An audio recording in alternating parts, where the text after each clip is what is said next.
Hello everyone, welcome to JPIS platform and I am Vinay Rajput.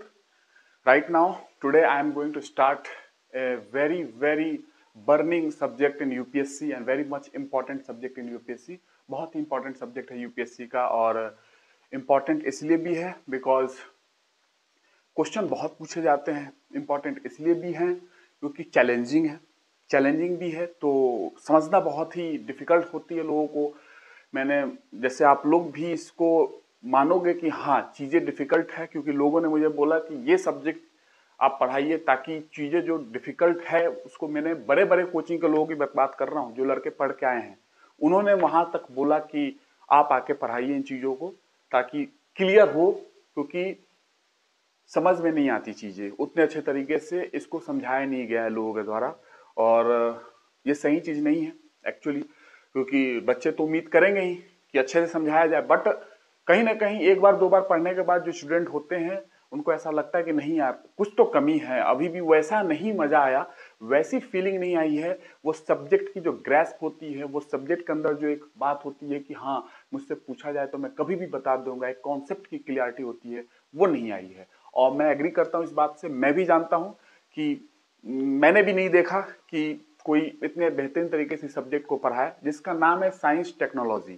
आप समझ सकते हो, मैं साइंस टेक्नोलॉजी जो मैं बहुत पहले से ही लगभग 1 महीने पहले से ही बोलता आ रहा हूँ कि मैं बायोलॉजी के साथ जो हमारी लाइफ साइंस की सब्जेक्ट चल रही है यूपीएससी और पीएससी के लिए, इनफैक्ट किसी भी एग्जाम के लोग उसको देख सकते हैं, मैंने वैसे डिजाइन किया है। सिंप्लीफाइड लैंग्वेज है, कोई भी उसको समझ सकता है। लैंग्वेज को मैंने सिंपल से सिंपल रखने की कोशिश की है, साधारण भाषा में मैंने समझाने की कोशिश की है। इसका मतलब ये नहीं है कि क्वालिटी कमी है, भाषा साधारण है, क्वालिटी बहुत अच्छी है। आप पढ़ोगे तो पता चलेगा, मैं नहीं बोलना चाहता हूँ कि ऐसी है वैसी है, आप पढ़िए और समझिए कैसी क्वालिटी है, आपको फीलिंग खुद आ जाएगी। ठीक है, तो आज मैं साइंस टेक्नोलॉजी स्टार्ट कर रहा हूँ और बहुत इंपॉर्टेंट सब्जेक्ट है। आपको साइंस टेक्नोलॉजी यूपीएससी में और स्टेट के पीएससी की बात कर लो, जैसे एमपीपीएससी में मेंस में आप देख लो, और हर साल क्वेश्चन आ रहे हैं, कंप्यूटर से क्वेश्चन आ जाता है, अलग अलग क्षेत्र से क्वेश्चन आते रहते हैं। यूपीएससी की बात कर लो तो एनर्जी से क्वेश्चन हमेशा आते रहते हैं, स्पेस से क्वेश्चन आता है, प्री की बात कर रहा हूँ, और आपको कभी कभार कंप्यूटर से क्वेश्चन पूछ देते हैं नॉर्मली, और उसके बाद बायोटेक से क्वेश्चन आ जाते हैं। तो बहुत सारी चीजें हैं, इंटेलेक्चुअल प्रॉपर्टी राइट है जो कि मेंस में प्री में नहीं आता है। ठीक है, तो बहुत सारे टॉपिक्स है, रोबोटिक्स है, बायोटेक्नोलॉजी है, नैनो टेक्नोलॉजी है, नॉर्मल आईसीटी का पोर्शन है, इंफॉर्मेशन एंड कम्युनिकेशन टेक्नोलॉजी है, स्पेस साइंस है, एनर्जी है। तो बहुत टॉपिक हैं, और आपको इमिनेंट साइंटिस्ट के बारे में, टेक्नोलॉजी के डेवलपमेंट के बारे में भी यूपीएससी में है। और साथ में पैरेलली अगर बात करो यूपीएससी की तो ये कुछ सब्जेक्ट कुछ चैप्टर्स मिलते जुलते हैं।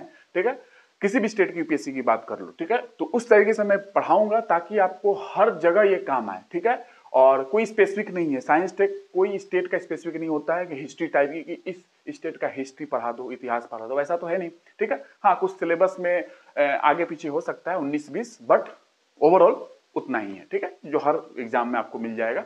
यूपीएससी एंड पीएससी की बात कर रहा हूं, तो साइंस टेक बहुत इंपॉर्टेंट सब्जेक्ट है और बहुत ही ऐसा सब्जेक्ट है कि आप देख लो, एनर्जी अपने आप में जो आप चैप्टर पढ़ते हो ना, एनर्जी जो मैं पढ़ाऊंगा एनर्जी से ही स्टार्ट करूंगा, उसके बाद हम लोग स्पेस पढ़ेंगे, उसके बाद कैरी करेंगे आईसीटी का पोर्शन, धीरे धीरे हम लोग आगे बढ़ेंगे। बायोटेक के लिए मैं बता रहा हूं, जो हमारी लाइफ साइंस की वीडियो आ रही है, जो मैंने बायोलॉजी स्टार्ट किया है, आप उसको जरूर कंप्लीट करेंगे। जब तक मैं स्टार्ट करूंगा बायोटेक्नोलॉजी, उससे कई गुना पहले मैं कंप्लीट कर लूंगा बायोलॉजी। ठीक है, लाइफ साइंस, और जैसे ही लाइफ साइंस कंप्लीट होगी इन्वायरमेंट इकोलॉजी स्टार्ट करूंगा। सेम कॉन्सेप्ट लाइफ साइंस की, बायोलॉजी की, जीव विज्ञान की, मैं इन्वायरमेंट इकोलॉजी में यूज करूंगा। इन्वायरमेंट इकोलॉजी पर्यावरण में और पारिस्थितिकी में, ये जो विषय है ये भी टेक्निकल है, बहुत ही लॉजिकल है। ये दो ऐसे सब्जेक्ट है, एक तीसरा ज्योग्राफी भी बात करूंगा, जो लोगों को हवा नहीं लगती है, पता नहीं क्यों, क्योंकि लोगों को समझाया ही नहीं गया अच्छे तरीके से समझाया नहीं गया। आप देखो आज मैं जो समझाने वाला हूं, आप देखना। और मैं किसी भी, I am sorry to say that, मैं किसी को भी क्रिटिसाइज नहीं कर रहा हूं, किसी को भी, just it is a matter of awareness. ठीक है ना, ये अवेयरनेस के लिए मैं चीजों को बता रहा हूं कि यस चीजें नहीं है अच्छी तरीके से रिप्रेजेंटेड, तो मैं रिप्रेजेंट करने की कोशिश कर रहा हूं। ठीक है, और I do my level best. मैं कोशिश करूंगा कि मैं इतने सालों की जो मेरी स्टडी है अलग अलग फील्ड में, मैं आपको अच्छे तरीके से दूं। और आज के बाद यूट्यूब पे ये जो एक हुआ है, एक बात है कि साइंस टेक की अच्छी फैकल्टी नहीं है इंडिया में और अच्छे से समझा नहीं पाते हैं, कहीं ना कहीं लैग कर जाते हैं। इसका रीजन मैं बता रहा हूँ आपको साइंस टेक में क्यों प्रॉब्लम है। क्योंकि साइंस टेक में अगर एनर्जी की बात कर रहे हो, एनर्जी अपने आप में एक बड़ी फील्ड है, ठीक है ना। Science of energy is known as thermodynamics, ठीक है।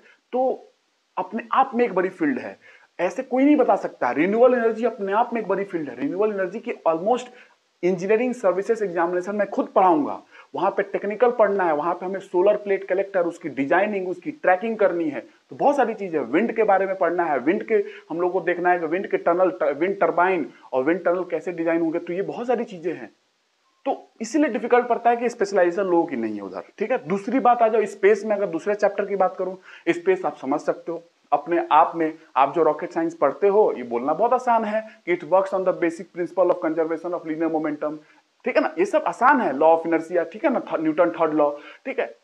बोलना बहुत आसान है, इस प्रिंसिपल से वर्क करती है, बच्चों को हवा नहीं लगती है, यही कारण है, ठीक है। आप पीएसएलवी जीएसएलवी पढ़ते हो, वो फीचर्स पढ़ लेते हो, फीचर्स अच्छी बात है, आपको पढ़नी है, लेकिन जब स्पेस में होहमैन एनर्जी ट्रांसफर के माध्यम से, लो एनर्जी ट्रांसफर के माध्यम से जब इसरो ने मार्स मिशन भेजा, तो आप कैसे समझ पाओगे कि वो लो एनर्जी ट्रांसफर क्या है।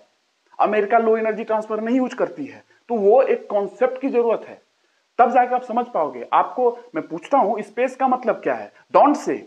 आप ये नहीं कहेंगे कि स्पेस कार्बन रेखा जो होती है, कार्बन लाइन जो है, वहां से हम लोग स्पेस को डिजाइन करते हैं, स्पेस को डिसाइड करते हैं कार्बन रेखा से, नहीं, ऐसा नहीं कहना है। सिर्फ आप बताएं क्यों करते हैं, कार्बन रेखाएं क्यों है, तब आपको फीलिंग आएगी ना। प्रॉब्लम यहां है कि चीजें अच्छे लोग स्पेशलाइज नहीं है, ये काम चलाओ जो चीजें है ना, जो जैसे कि आपने पढ़ा, अब ये हर सब्जेक्ट है, इसमें चैप्टर दिए हुए, स्पेस है, बायोटेक है, तो हर फील्ड की बात है। नैनोटेक अपने आप में एक बड़ा फील्ड है, बायोटेक अपने आप में बड़ा फील्ड है, रोबोटिक्स अपने आप में बड़ी फील्ड है, उसको आपको चैप्टर के रूप में दिया गया आपके सब्जेक्ट। तो ये कौन है जो इतने बेहतरीन तरीके से पढ़ा सकता है हर फील्ड की जानकारी।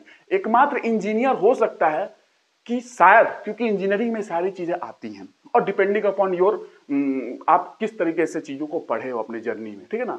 तो मैं कोशिश करूंगा कि आपको इंडिया में जो भी अभी तक हुआ साइंस टेक्नोलॉजी के लिए, जो नहीं अच्छे तरीके से गए हैं और लोग हमेशा कंफ्यूज रहते हैं, स्पेस पूछ लो किसी से, व्हाट इज स्पेस, तो कार्बन रेखा बोलेंगे। अरे भैया वाई, क्यों कार्बन रेखा, क्यों कार्बन रेखा। सैटेलाइट पूछ लो तो बोलेंगे ऑर्बिट में घूमती है, उसको सैटेलाइट। अरे वाई, सैटेलाइट बस इतना ही होता है, जो भी घुमा दो ऑर्बिट में सैटेलाइट, और कुछ बताइए। तो बहुत सारी चीजें हैं जो आपको अंडरस्टैंडिंग की जरूरत है, अदरवाइज समझ में नहीं आएगी। आईसीटी में जाएंगे हम लोग, कंप्यूटर पढ़ना है, ये सब चीजें सब कुछ समझ में आएगा। आई विल एश्योर यू, मैं आपको इस बात का एश्योरेंस देता हूं कि आपको हर चीज समझ में आएगा। और जो ये कथा चलती आ रही है साइंस और टेक्नोलॉजी की, प्रॉब्लम यहां है कि लोगों ने ना साइंस सही से समझाया है। मैं इस बात को, मैं पहली बात बोल रहा हूं, मैं किसी भी व्यक्ति को, I am sorry to say that, मैं किसी भी व्यक्ति को क्रिटिसाइज नहीं कर रहा हूं, just it is a matter of awareness. इसलिए मैं बता रहा हूं कि चीजें नहीं है तो आप सुने। और जो भी टीचर है, ऐसा बोला जाता है कि जब चीजें सही नहीं हो, जब कोई चीजें सही बता रहा हो, सुननी चाहिए। तो मैं उम्मीद करूंगा कि सारे लोग इस चीजों को सुनेंगे। और आज से जो लेक्चर जा रहा है, क्योंकि डिफरेंट होगा, मैं पहले बता रहा हूं आज से ही। तो प्रॉब्लम यहां पे है कि साइंस एंड टेक्नोलॉजी, सुनिए, साइंस, जिस तरीके से साइंस एंड टेक्नोलॉजी को समझाया जाता है, ये जो मतलब मैं बोल रहा हूं, ये बेसिक, ये टर्म का मतलब, ये टर्म ही नहीं समझाई जाती अच्छे तरीके से। प्रॉब्लम ये है, मैंने देखा है टीचर इसको सही से नहीं समझाते हैं। आप साइंस टेक्नोलॉजी ही नहीं समझा पा रहे हो, आप क्या अंदर बताओगे। चीजों को रट के और करंट अफेयर की चीजों को मगअप कर दिया जाती है, और बस हो गया, लड़कों को लगता है हाँ हो गया, बाद में जाके लड़कों को धुआं हो जाता है ना, पता नहीं क्या पढ़ा था। कॉन्सेप्ट नहीं है तो फिर थोड़े दिन तो लगेगा पढ़ा है, कॉन्सेप्ट नहीं है तो सब भूल जाओगे, ठीक है ना। कॉन्सेप्ट चाहिए तब जाके आप वो ग्रैप्स कर पाओगे, ठीक है। सिर्फ किताब लेके बैठने से नहीं पढ़ सकते साइंस टेक, ये साइंस टेक है, नो, ये हिस्ट्री नहीं है, साइंस टेक है, ठीक है ना।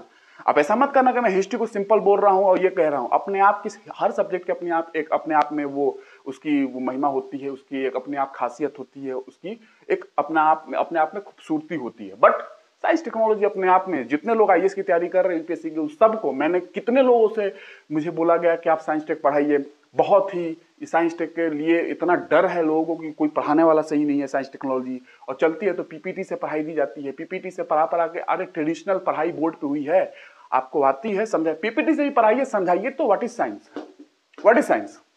और टेक्नोलॉजी तो आप बोलोगे कि मैं अभी बोल दे रहा हूं, साइंस वो है जिसका यूज करके हम लोग टेक्नोलॉजी बनाते हैं और टेक्नोलॉजी के माध्यम से हम अपने मानव जीवन को आसान करते हैं, हमारी जो लाइफ स्टाइल है उसको इजी की जाती है। No, it is not right, it is not right, it is not 100% right.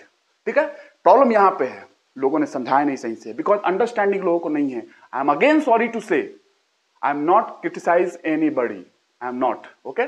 तो आज मैं स्टार्ट करता हूं, और साइंस टेक्नोलॉजी के जर्नी में जितनी आपके एग्जाम में क्वेश्चन आ रही है, करंट अफेयर आप तभी समझ पाओगे जब आप बेसिक समझ पाओगे, तभी करंट अफेयर समझ पाओगे, अदरवाइज कोई चांस नहीं है, कोई चांस नहीं है कि आप करंट अफेयर समझ पाओगे। आप पढ़ोगे क्योंकि आपके पास, आपका हाथ खुला है, आपके पास पैसा है, आप अखबार खरीद सकते हो, मैगजीन खरीद सकते हो, उसमें किसी ने नहीं रोका। समझ में आना आपके हाथ में नहीं है। जब तक करंट अफेयर की बात कर रहा हूं, जब तक आप बेसिक नहीं समझते हो, तब तक आप लगेगा आप समझ रहे हो, वो समझा नहीं होता है, वो लगता है, जो लगता है वो होता नहीं है। खासकर ये सब्जेक्ट में जब आप करंट अफेयर पढ़ते हैं, और इन्वायरमेंट इकोलॉजी में जब आप चीजें, स्पीसीज ढूंढी जाती है, स्पीसीज मिलती है, लोगों को लगता है पता नहीं, याद करने लगते हैं। अरे भैया, जब तक आप किंगडम नहीं पढ़ोगे तब तक क्या किस किंगडम में कौन है। अगर कोई इंसेक्ट मिला है तो आर्थ्रोपोडा में होगा, उसमें इंसेक्टा क्लास है, उसमें कौन सी, इतना अगर पता है तो आप सीधा क्लियर याद रहेगी कि अच्छा ये चीज मुझे मिला है। One horn rhinoceros, Kaziranga national park, ठीक है, वो क्या है, उसकी क्यों पोचिंग की जाती है, उसकी क्यों पोचिंग की जाती है, क्या उसके सिंग से कोई स्टिमुलेंट बनते हैं, कोई दवा बनता है क्या। तो चीजें आपको तब जाके याद होगी, ऐसा नहीं याद होगी सीधा। अगर बायोडाइवर्सिटी उठा के अपना पढ़ना स्टार्ट कर दिया ना, याद नहीं होगी कभी भी, याद रखना। कॉन्सेप्ट चाहिए, और बायोलॉजी की कॉन्सेप्ट वहां पे रिक्वायर्ड होती है, इसलिए बायोलॉजी जरूर पढ़िएगा। मैं आपको एश्योर करता हूं आपको मजा आएगा पढ़ने में, और एग्जाम जो दोगे अपने आप पता चल जाएगा आपने क्या पढ़ा है, और टेस्ट सीरीज में पता चल जाएगा आपको, ठीक है ना, कि आपको क्वेश्चन सॉल्व कर पा रहे हो कि नहीं, ठीक है। और इनफैक्ट किसी भी टीचर से आप जाके बात कर सकते हो, मेरे पढ़ाने के बाद किसी भी टीचर से इंडिया में, किसी भी, ठीक है। कॉन्सेप्ट पे आपको फोकस बहुत अच्छा रहेगा, पकड़ अच्छी हो जाएगी। करंट अफेयर मैं अपने आप ऐसा आपको करा दूंगा कि वो लगेगा कि करंट अफेयर तो ऐसी है यार, कॉन्सेप्ट समझने के बाद तो कुछ नहीं है करंट अफेयर, ठीक है ना। तो जैसे artificial sun, wow, artificial sun है ना, ईस्ट आपने सुना होगा, ईस्ट है ना, ईस्ट कहीं का है, आर्टिफिशियल सन चाइना वाला आपने सुना होगा, आर्टिफिशियल मून की बात की जा रही है, ये कॉन्सेप्ट है, कॉन्सेप्ट है। जुपिटर के बारे में स्टडीज में आ गया था मेंस में लिखने को, कॉन्सेप्ट है, वहां कॉन्सेप्ट की जानना बहुत जरूरी है, अदरवाइज नहीं लिख पाओगे। सोलर सिस्टम से पढ़ के रखे हो कि Mercury, Venus, Earth, Mars, Jupiter, Saturn, Uranus, Neptune, नहीं लिख पाओगे। You must know first the basis, the basic जो कॉन्स्टिट्यूएंट है अपने सोलर सिस्टम का, सन, वो मेन सोर्स है एनर्जी का। पहले सन को समझो, what is chromosphere, what is photosphere, what is transition zone, what is corona, है ना, what is solar spicules, what is solar prominences, what is sun spots, what is solar cycle, what is radiation zone, what is convective zone, okay, what is core, how energy, how nuclear fusions is going to create energy, and as well as higher elements like helium, more than helium, deuterium, and more than that up to iron, okay मैं बताऊंगा क्यों up to iron ही होता है core में जो fusion होती है। संलयन विखंडन आपने नाम सुना होगा, नाभिकीय संलयन जो होती है उसकी बात कर रहा हूं, जो हाइड्रोजन बॉम्ब उस सिद्धांत पे वर्क करता है, हाइड्रोजन बम, ठीक है ना, हाइड्रोजन बॉम्ब न्यूक्लियर फ्यूजन के सिद्धांत पे। तो समझना पड़ेगा, वेट करते जाओ, एक एक चीज क्लियर करके दूंगा, एक एक चीज क्लियर कर, मैं हर फील्ड में पहले बता दे रहा हूं, जिस फील्ड को मैं स्टार्ट कर रहा हूं या जो मैंने पढ़ाया है। ज्योग्राफी में आऊंगा मैं, जियोमॉर्फोलॉजी आपको रिसर्च तक पढ़ा सकता हूं, रिसर्च तक, नो बुक आपको यूपीएससी में दे सकती है वो चीज, रिसर्च तक आप पेशेंस बना के रखना, ज्योग्राफी आपको मिलेगी। क्लाइमेटोलॉजी हो, जियोमॉर्फोलॉजी हो, ओशियोनोग्राफी हो, चाहे कोई भी हो, आपको मिलेगी, पता चलेगा, ठीक है ना। जियोमॉर्फोलॉजी, ज्योग्राफी की बात कर रहा हूं, जियोलॉजी भी आएगी, मैं जियोलॉजी भी पढ़ाऊंगा, स्ट्रक्चरल जियोलॉजी, आपको पता है स्ट्रक्चरल जियोलॉजी होती है, अलग अलग जियोलॉजी है, कितना आपके एग्जाम में है, जो ऑप्शनल में आती है, मैं सब कुछ डील करके दूंगा आपको, ठीक है ना, कि कितना आपको चाहिए, आपके एग्जाम में कितना है, सब कुछ मिलेगी आपको। एनवायरमेंट इकोलॉजी मिलेगी, फिजिक्स केमिस्ट्री बायोलॉजी, बायोलॉजी चल रही है, फिजिक्स केमिस्ट्री में बीच में स्टार्ट कर दूंगा, सब कुछ मिलते जाएगी। शॉर्ट्स वीडियो आ रही है मेरी, देखते जाइए। न्यूट्रिशन मैंने स्टार्ट किया है, बायोलॉजी ऑलरेडी चल रही है, सेल चल रहा है, उसमें कोशिका चल रही है, आपको सब कुछ मिल जाएगा। तो मैं ज्यादा टाइम फालतू नहीं बर्बाद करूंगा, मैंने अवेयर करने के लिए बताया है, क्योंकि ये बहुत इंपॉर्टेंट सब्जेक्ट है, आपको विश्वास करना पड़ेगा। आपको जो मैं दूंगा अपने पलंग पे, अपने कुर्सी पे, उठ जाओगे अगर आपने अभी इससे पहले कहीं पढ़ा होगा तो, तब आपको आइडिया लगेगा आप क्या पढ़ रहे हो, ठीक है। और आई होप वीडियो अच्छी लगेगी, तो आपका फर्ज है कि मुझे रिस्पॉन्स करेंगे, एक इंटरेक्शन चाहिए। करंट में आप जाके आप सेक्शन जो होती है कमेंट सेक्शन में आप बताएंगे कैसा लगा, कोई डाउट है वो बताएंगे, तब मैं जाके आपसे इंटरेक्शन करूंगा, तब जाके और अच्छे तरीके से आपको समझ पाऊंगा कि आपको क्या चाहिए और कैसा नहीं चाहिए, ठीक है। बाकी मैं अपने तरफ से कमी कहीं नहीं करूंगा, लेकिन आप इंटरेक्ट जरूर करेंगे। और वीडियो वगैरह एक ऐसा बटन होता है उसको लाइक करो, तब मुझे पता चलेगा हाँ आपको समझ में आ रही है। लोगों को दो, फ्री ऑफ कॉस्ट कर रहा हूं, क्वालिटी में कोई कमी नहीं है। देश के कहीं भी जाके आप जाके जो मैंने पढ़ाया है आप कहीं भी किसी से भी बात कर सकते हो, ठीक है ना। कहीं भी आप डिमोटिवेटेड नहीं होगे, कोई भी कोचिंग में कोई पढ़ रहा हो उससे मैटर नहीं करता, आप किसी से भी बात कर सकते हो, ठीक है। Question, what is science? मैंने आपको बताया था मैं साइंस टेक्नोलॉजी की आज बेसिक बात करूंगा, ठीक है। और अगली क्लास से एनर्जी स्टार्ट करेंगे, एनर्जी को स्टार्ट करेंगे, रिन्यूएबल एनर्जी क्या है, नॉन रिन्यूएबल एनर्जी क्या है ना, इस सारी चीजों को कवर करेंगे। उसके बाद स्पेस स्टार्ट करूंगा, उसके बाद आईसीटी पढ़ेंगे, उसके बाद फिर नैनोटेक, बायोटेक, रोबोटिक्स, ये सारी चीजें कंप्लीट करेंगे। इंटेलेक्चुअल प्रॉपर्टी राइट बाद में हम लोग कंप्लीट करेंगे, क्योंकि मेंस में आता है वो, ठीक है। मैक्सिमम मेंस में आता है, प्री में अभी तक रेयर पूछा गया है। और ऐसे हम लोग कंप्लीट करते हुए आगे बढ़ेंगे। डिफेंस पढ़ेंगे। तो फर्स्ट ऑफ ऑल एनर्जी से क्वेश्चन बहुत आते हैं और आप समझ सकते हो ऊर्जा का संकट पूरे विश्व पे है, एनर्जी क्राइसिस है, तो एनर्जी को समझना बहुत जरूरी भी है। पहले क्वेश्चन आता है, मैं बेसिक का समझाऊं, जिस पे बहुत बड़ा मुद्दा है लोगों को। What is science, what is technology, what is engineering? Maximum लोग कहते हैं, बहुत सारे लोग कहते हैं कि टेक्नोलॉजी और इंजीनियरिंग एक ही चीज है। No no no, it is not right. आपकी लैक है, आप अवेयर नहीं हो नॉलेज पे। आपकी जो नॉलेज है उसको इनरिच करना बहुत जरूरी है, ठीक है। मैं पहले बता रहा हूं, अवेयरनेस के लिए मैं इसको बना रहा हूं। कोई भी देखा है इसको, कोई भी फैकल्टी भी देखेंगे इसको, और देखना चाहिए, ठीक है ना, क्योंकि मैंने देखा है नहीं मिला है उस चीजों को जिस तरीके से मैंने सोचा है कि लोग बताना चाहिए, नहीं मिला, और इसलिए लड़के कंफ्यूज भी हैं क्योंकि साइंस ही नहीं पता लोगों को क्या है। उससे पहले मैं आपको बताना चाहता हूं कि ये साइंस एंड टेक्नोलॉजी से पहले साइंस की जो उत्पत्ति है मैंने बायोलॉजी की पहली लेक्चर में बताया था। मैं वो चीज रिपीट नहीं करने वाला हूं, मैं अलग वे से आपको समझाने वाला हूं साइंस टेक्नोलॉजी, ठीक है, अलग वे से वो चीज रिपीट नहीं करने वाला हूं। लेकिन for the sake of convenience आप लोगों के लिए मैं स्टार्टिंग में थोड़ा सा आपको बताता हूं कि साइंस जो है ये वर्ड और जितने लोगों को जो मैं आज नहीं बताने वाला हूं साइंस टेक्नोलॉजी में, मैं अलग वे से आपको समझाऊंगा। और जो वो वे है जिस वे में मैंने आज छोड़ा है, जो मैं नहीं बताऊंगा, वो मैंने बायोलॉजी के लेक्चर में, पहली लेक्चर में मैंने बताया, फर्स्ट लेक्चर में। जाके वीडियो देखेंगे उसको कंटिन्यू करें और साइंस टेक्नोलॉजी यहां से कंटिन्यू करें, ठीक है। साइंस जो है ये एक लैटिन वर्ड से लिया गया है। लैटिन वर्ड जो वर्ड है लैटिन, वहां से आया है लैटिन वर्ड सीरे, ठीक है, सीरे यहां से आया है। ये एक वर्ब है, ये एक वर्ब है, क्रिया है ये, ठीक है। और यहां से इसका वर्ब से अगर आप एडजेक्टिव पे जाओगे, विशेषण पे जाओगे, ठीक है, तो इसका मतलब होता है साइंटिया। इसका एडजेक्टिव की बात कर रहा हूं, नहीं, ये सीरे वर्ब है, सीरे, ठीक है, और ये एडजेक्टिव विशेषण, ठीक है, उसका मतलब साइंटिया होता है, साइंटिया, ठीक है। तो साइंटिया का मतलब होता है नॉलेज, ज्ञान। अब मैं तो आपको समझ में आएगा मैं किस तरीके से अलग से समझाने वाला हूं। और सीरे का मतलब होता है टू नो, जानना, ठीक है। तो ये ऐसा है बेसिक, मैंने वहां पे बहुत आपको समझाया भी था, आज मैं थोड़ा सा अलग वे से लेके जाऊंगा। ये नॉलेज, ठीक है।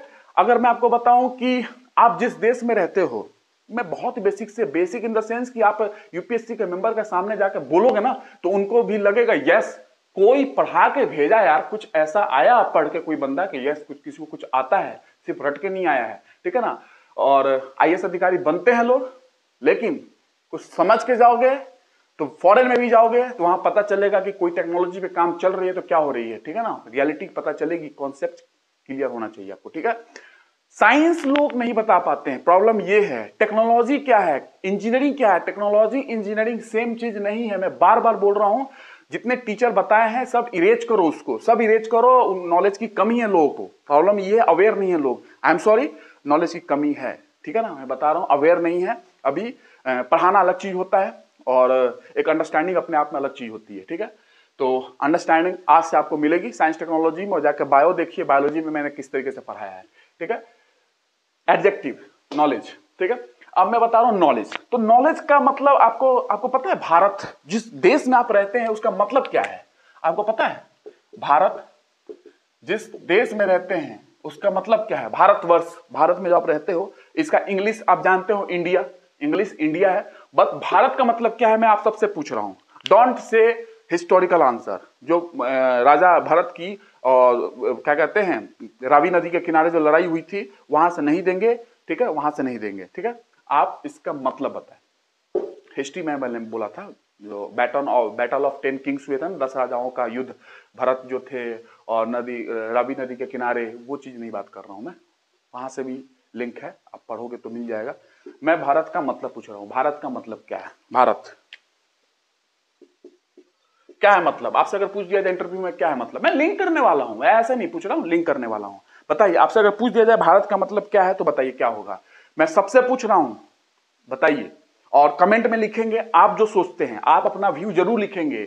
यहां लिखोगे तो एग्जामिनेशन हॉल में लिख पाओगे, तो कमेंट सेक्शन में लिखिए आपका क्या व्यू है, मैं आंसर दे रहा हूं आपको, बट सोच लीजिए कि क्या आप सोच रहे हो, ठीक है। तो भारत का मतलब क्या है अगर मैं आपसे बोलूं, तो भारत मतलब उसे बोलते हैं which is always aspired to a better knowledge. मैं लिखता हूं इसको, बहुत लोगों को क्लियर नहीं है, और मेरी उम्मीद है कि जिस उससे आया हूं, क्योंकि मेरे से पढ़े हुए लोग और मेरे फ्रेंड्स जो मुझसे पढ़े हुए हैं आज के 4 साल 5 साल 6 साल 7 साल पहले, सब लोग जानते हैं, और वो कहीं ना कहीं है इस दुनिया में, इस देश में कहीं ना कहीं है, वो सब देखेंगे और आपको वो बताएंगे आने वाले समय में कि हु आई एम, ठीक है ना। और मेरी किस तरीके की अंडरस्टैंडिंग रही है मेरे सब्जेक्ट्स में, आपको वो बताएंगे। मेरे फ्रेंड्स आईआईटी में है, मेरे फ्रेंड्स नीति मुंबई में है, बहुत जगह है, तो आपको बताएंगे वो कि मेरी किस तरीके की अंडरस्टैंडिंग रही है, ठीक है ना। सब्जेक्ट्स के ऊपर मैं इंजीनियरिंग पढ़ा रहा हूं, all subjects of mechanical engineering, civil engineering, computer science की मैं प्रोग्रामिंग लेके आऊंगा, चिंता नहीं करना है। इलेक्ट्रिकल इंजीनियरिंग ट्रिपल ई की मैं इलेक्ट्रोमैग्नेटिक वेव्स पढ़ाने वाला हूं वहां पे, और मशीन्स भी पढ़ाऊंगा अलग अलग इंजीनियरिंग ब्रांच में, इलेक्ट्रिकल्स में, तो टेंशन नहीं लेना है। मैं सब सब्जेक्ट में माहिर हूं, सारे ब्रांचेस में माहिर हूं, आपको पता नहीं होगा जो लोग नए हैं। आई एम विनय राजपूत, और आपको बता दूं कि मैं नीट की बायोलॉजी भी पढ़ाता हूं जो वीडियो आने वाली है, और उसके बाद आपको मिलेगी कि मैं एमबीबीएस की भी वहां पे लेक्चर लूंगा, एनाटॉमी, जिसके अंदर में बहुत सारी चीजें आ जाती है, बायोकेमिस्ट्री पढ़ाऊंगा, एनाटॉमी पढ़ाऊंगा, अलग अलग चीजें वहां पे हमको पढ़ाऊंगा जो लोग नीट के लोग हैं उनको। तो यस, तो आपके लिए फायदा यह है कि मैं हर फील्ड में बहुत अच्छे तरीके से ग्रैप्स करके आया हूं, ठीक है, आपको मजा आएगा। आज देखिए आपसे क्या मिल रहा है मजा। क्या मैं बताया भारत का मतलब आपसे कोई पूछे तो क्या है? Which is always aspire to a better knowledge, this is the meaning of Bharat. मैं इसका हिंदी मीनिंग बताता हूं, ये आपने नोट किया होगा, ये मैंने बेसिक, ये नॉलेज की बात कर रहा हूं, दिस नॉलेज पे मैंने उठाया है। ये नॉलेज जो ऑफ साइंस का एडजेक्टिव जो विशेषण है, उसका मतलब साइंटिया होती है, नॉलेज ज्ञान, ठीक है। इस नॉलेज को मैं यहां पे डिक्लेयर कर रहा हूं, आप जिस देश में रहते हो उसका मतलब क्या है, ये साइंस टेक्नोलॉजी का, साइंस का मतलब क्या है आप समझो, ठीक है ना। नॉलेज,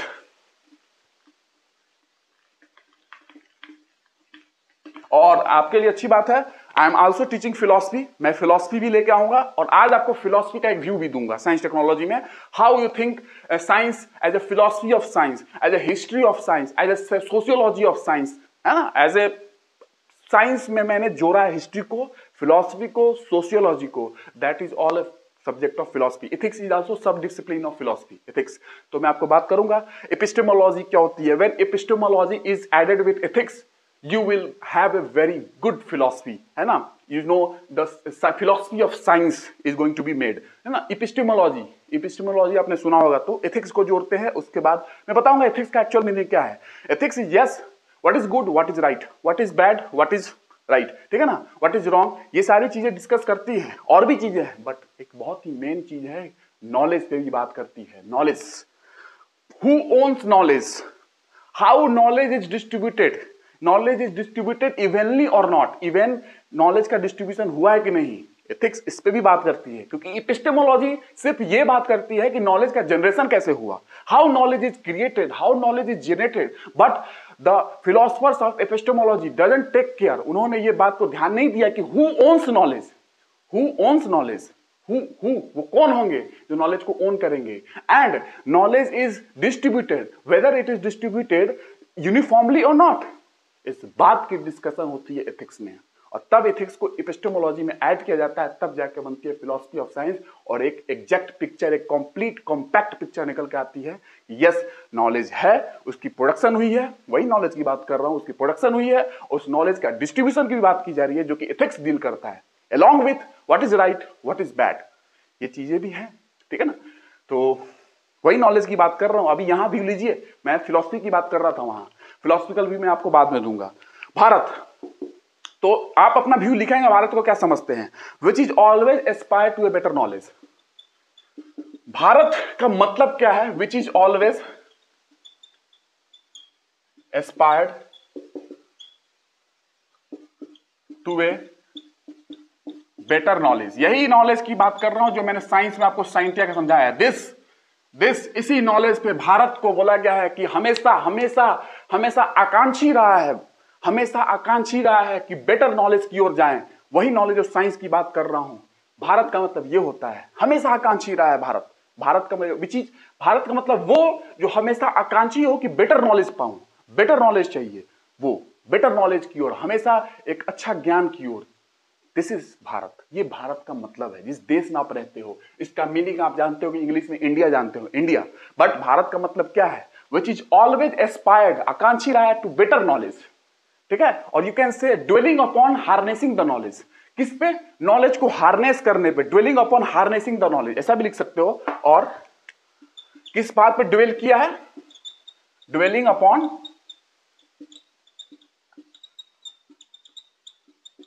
हार्नेस करना। हार्नेस जानते हो ना, एनर्जी का हार्नेस करना है ना, हार्नेसिंग द नॉलेज।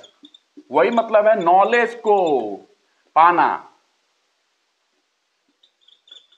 ठीक है। तो इस दोनों बात को आप बोल सकते हो। भारत, जब भी आप कोई पूछेगा, which is always aspire to a better knowledge, हमेशा महत्वाकांक्षी रहा है कि बेटर कॉल नॉलेज। ये जो बात है, ये इंडिया, भारत जो आप हिंदी में जानते हो उसका मतलब है, और जिसका इंग्लिश में आप जानते हो इंडिया।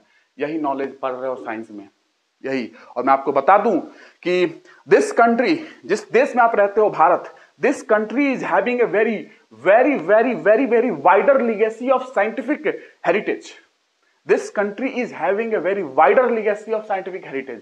हमारे पास बहुत ही, मतलब आप विरासत में जाओगे, एंशियंट काल में जाओगे, प्राचीन काल में जाओगे भारत का, तो हमारे पास बहुत ही वाइडर लीगेसी रही है साइंटिफिक हेरिटेज की, साइंटिफिक हेरिटेज की रही है। और प्रॉब्लम यह है कि वहां पे हम लोगों ने डेवलप किया, हमारे एंशियंट ने, वी हैड डेवलप टेक्नोलॉजी, हम लोगों ने टेक्नोलॉजी को भी डेवलप किया। हमारे प्राचीन जो हमारे एंसेस्टर्स थे, अनफॉर्चुनेटली हमारे प्राचीन एंसेस्टर्स ने टेक्नोलॉजी को डेवलप किया। हमारे देश में साइंटिफिक हेरिटेज की वाइडर लिगेसी रही है, लेकिन अनफॉर्चुनेटली, दुर्भाग्यवश, हमारे स्कूल में आज भी इसको नहीं पढ़ाया जाता है। जिस टेक्नोलॉजी को हमारे पूर्वजों ने डेवलप किया था, उसको आज भी हमारे स्कूलों में नहीं दिया जाता है, और हम वेस्टर्न्स टेक्नोलॉजी पे निर्भर करते हैं। आपको पता नहीं है कि वेस्टर्न्स का सोचना है कि हम नेचर के ऊपर रूल करें, हम प्रकृति के ऊपर रूल करें, लेकिन भारत में कभी ऐसा नहीं था। आप अगर जाके प्राचीन ग्रंथ पढ़ोगे और हमारे एंसेस्टर्स की जो लिखी हुई बातें पढ़ोगे पूर्वजों की, वहां पे लिखा गया है कि हम प्रकृति के साथ मिलके चलेंगे, हम प्रकृति का दोहन नहीं करेंगे, हम प्रकृति को क्षति नहीं पहुंचाएंगे, क्योंकि प्रकृति हमारी माँ है, हु इज क्रिएटर। नेचर हमारी क्रिएटर है, हम ऐसा मान के चलते हैं। ये भारतीय हैं। बट वेस्टर्न में, आप पश्चिम में जाओगे, अमेरिका, इधर सारी साइड में चले जाओ, यूरोप, वहां सोचना है कि हम नेचर पे कैसे विजय पा ले, ये बात है। लेकिन हमारा सोच ऐसा नहीं था। तो मैं बता दूं, this country is having a very wider legacy of scientific heritage, wider legacy of scientific heritage, and we had developed technology. हमारे एंशिएंट में टेक्नोलॉजी डेवलप की गई है, but unfortunately we are not taught this technology in our schools. हम अपने इस बच्चों को स्कूल में नहीं पढ़ाते हैं। हम वेस्टर्न टेक्नोलॉजी, वेस्टर्न साइंस की बात करते हैं। हमारे देश में कितना डेवलप हुआ साइंस, हम उसकी बात नहीं करते हैं, ठीक है। तो आपको पता है, आपके सिलेबस में भी है ये चीजें, एमिनेंट साइंटिस्ट ऑफ इंडिया, इन चीज से रिलेटेड है आपके, ठीक है। तो we are having a large number of technologies, हमारे पास बहुत टेक्नोलॉजी है। अपनी टेक्नोलॉजी की बात कर रहा हूं, भारत ने देखो सिर्फ इस पे काम किया है। ऑलवेज एस्पायर्ड, ऑलवेज, हमेशा महत्वाकांक्षी रहा है, हमेशा आकांक्षी रहा है नॉलेज के लिए। ये है इसका मतलब भारत, ठीक है। और we are develop very much large number of technologies. आपको अगर पता नहीं है, मैं उन टेक्नोलॉजीज की बात करूंगा। Our ancestors develop quite a bit of science, हमारे एंसेस्टर्स ने साइंस को भी डेवलप किया। यस, हमारे एंसेस्टर्स ने साइंस को भी डेवलप किया, विच विल बी हेल्पफुल। आज के समय में बहुत ही हेल्पफुल है। जिस समय में ग्लोबल वार्मिंग चल रही है, जिस समय में लैंड डिग्रेडेशन हो रही है, जिस समय में डेजर्टिफिकेशन हो रही है, जिस समय में पोलर जो बर्फ है, पोलर आइस कैप है जो मेल्ट हो रहे हैं, इस समय में जो डिजर्टिफिकेशन की हाल है, इस समय जो फूड क्राइसिस की बात की जा रही है कि मे भी आने वाले समय में अकाल पड़ सकता है खाने के लिए, क्योंकि लैंड जो है वो खराब हो रही है, भूमि खराब हो रही है, बंजर होते जा रही है, because of faulty practices of agriculture, because of faulty fertilization. आप गलत तरीके से फर्टिलाइजर डाल रहे हो, यूरिया, खाद, ये सारी चीजों को ओवरडोज कर रहे हैं हम। तो ये चीजों को अगर सही करना है, ऑर्गेनिक फार्मिंग, जो आप ऑर्गेनिक फार्मिंग की बात कर रहे हो जो फॉरेन कंट्री से आई है, ये भारत का खुद का है, भारत का खुद का है। तो यही टेक्नोलॉजी की बात कर रहा हूं मैं कि आपको एंशिएंट टेक्नोलॉजी में जाना पड़ेगा और भारत के एंशिएंट टेक्नोलॉजी से ही आपको सॉल्यूशन मिलेगी। भारत का एंशिएंट टेक्नोलॉजी बोलता है कि हम नेचर के साथ मिलकर चलेंगे, बजाय कि हम नेचर पे रूल करेंगे, बजाय कि हम नेचर पे चढ़ के और नेचर को कंट्रोल करने की कोशिश करेंगे। नहीं, हम नेचर को कंट्रोल नहीं करेंगे, लेकिन वेस्टर्न का आज भी सोचना है कि नेचर को कंट्रोल किया जाए। हम नहीं सोचते थे, भारत कभी नहीं सोचा। Bharat which is always aspire to a better knowledge, dwelling upon the harnessing the knowledge, knowledge को हार्नेस करना, ठीक है ना, और आकांक्षी रहा है एक बेटर नॉलेज का। इसका मतलब होता है भारत। तो ध्यान रखेंगे, हमारे पास देश में बहुत ही लिगेसी रही है टेक्नोलॉजीज की, बहुत ही वाइडर टेक्नोलॉजी हमारे पास है, और बहुत लिटिल बिट ऑफ साइंस भी डेवलप किया गया हमारे देश में, जिसको आप नहीं पढ़ाते अपने स्कूलों में। लेकिन आज सब लोग पीछे घूम के देख रहे हैं कि वही काम आएगा जो हमारे पूर्वजों ने डेवलप करके दिया है, वो साइंस, वो टेक्नोलॉजी। आपको मैं धीरे धीरे हिंट करूंगा वो क्या है टेक्नोलॉजी, आपके एग्जाम में भी काम आएगा, आपके लाइफ में काम आएगा, कि आपको पता चलेगा भारत में क्या क्या है। दिस इज भारत, जिस देश में आप रहते हो। सोचिए, ऑलवेज एस्पायर टू नॉलेज, ज्ञान के लिए वो आकांक्षी रहा है, वो उसको बोलते हैं भारत, ठीक है ना। तो आपके भारत में बहुत कुछ है, तो आपको समझ में आ रही होगी, फीलिंग आई होगी, ठीक है। तो दिस साइंस का मतलब साइंटिया, और वो साइंटिया नॉलेज। नॉलेज देखिए भारत से कितना लिंक है, भारत, ठीक है। और बाकी लोग जानते होंगे, battle of 10 Kings on the bank of river Ravi, who won the battle, who won the battle, किसने जीता था? भारत ने जीता था, भारत ने जीता था। वहां से कुछ कहानी है क्या? बताओगे? हिस्ट्री में कभी आऊंगा, लेकिन लिखना मुझे अच्छा लगेगा। आपको कितना क्या पता है, जब मैं हिस्ट्री में आऊंगा तो भी बताऊंगा, लेकिन भारत का actual meaning, this is the meaning, you can not gate anywhere. बहुत कम जगह आपको ये सारी चीजें मिलेगी जो मैं बता रहा हूँ, और ये एक्सपीरियंस है हमारे इतने सालों की, तो मैं आपको बता रहा हूँ।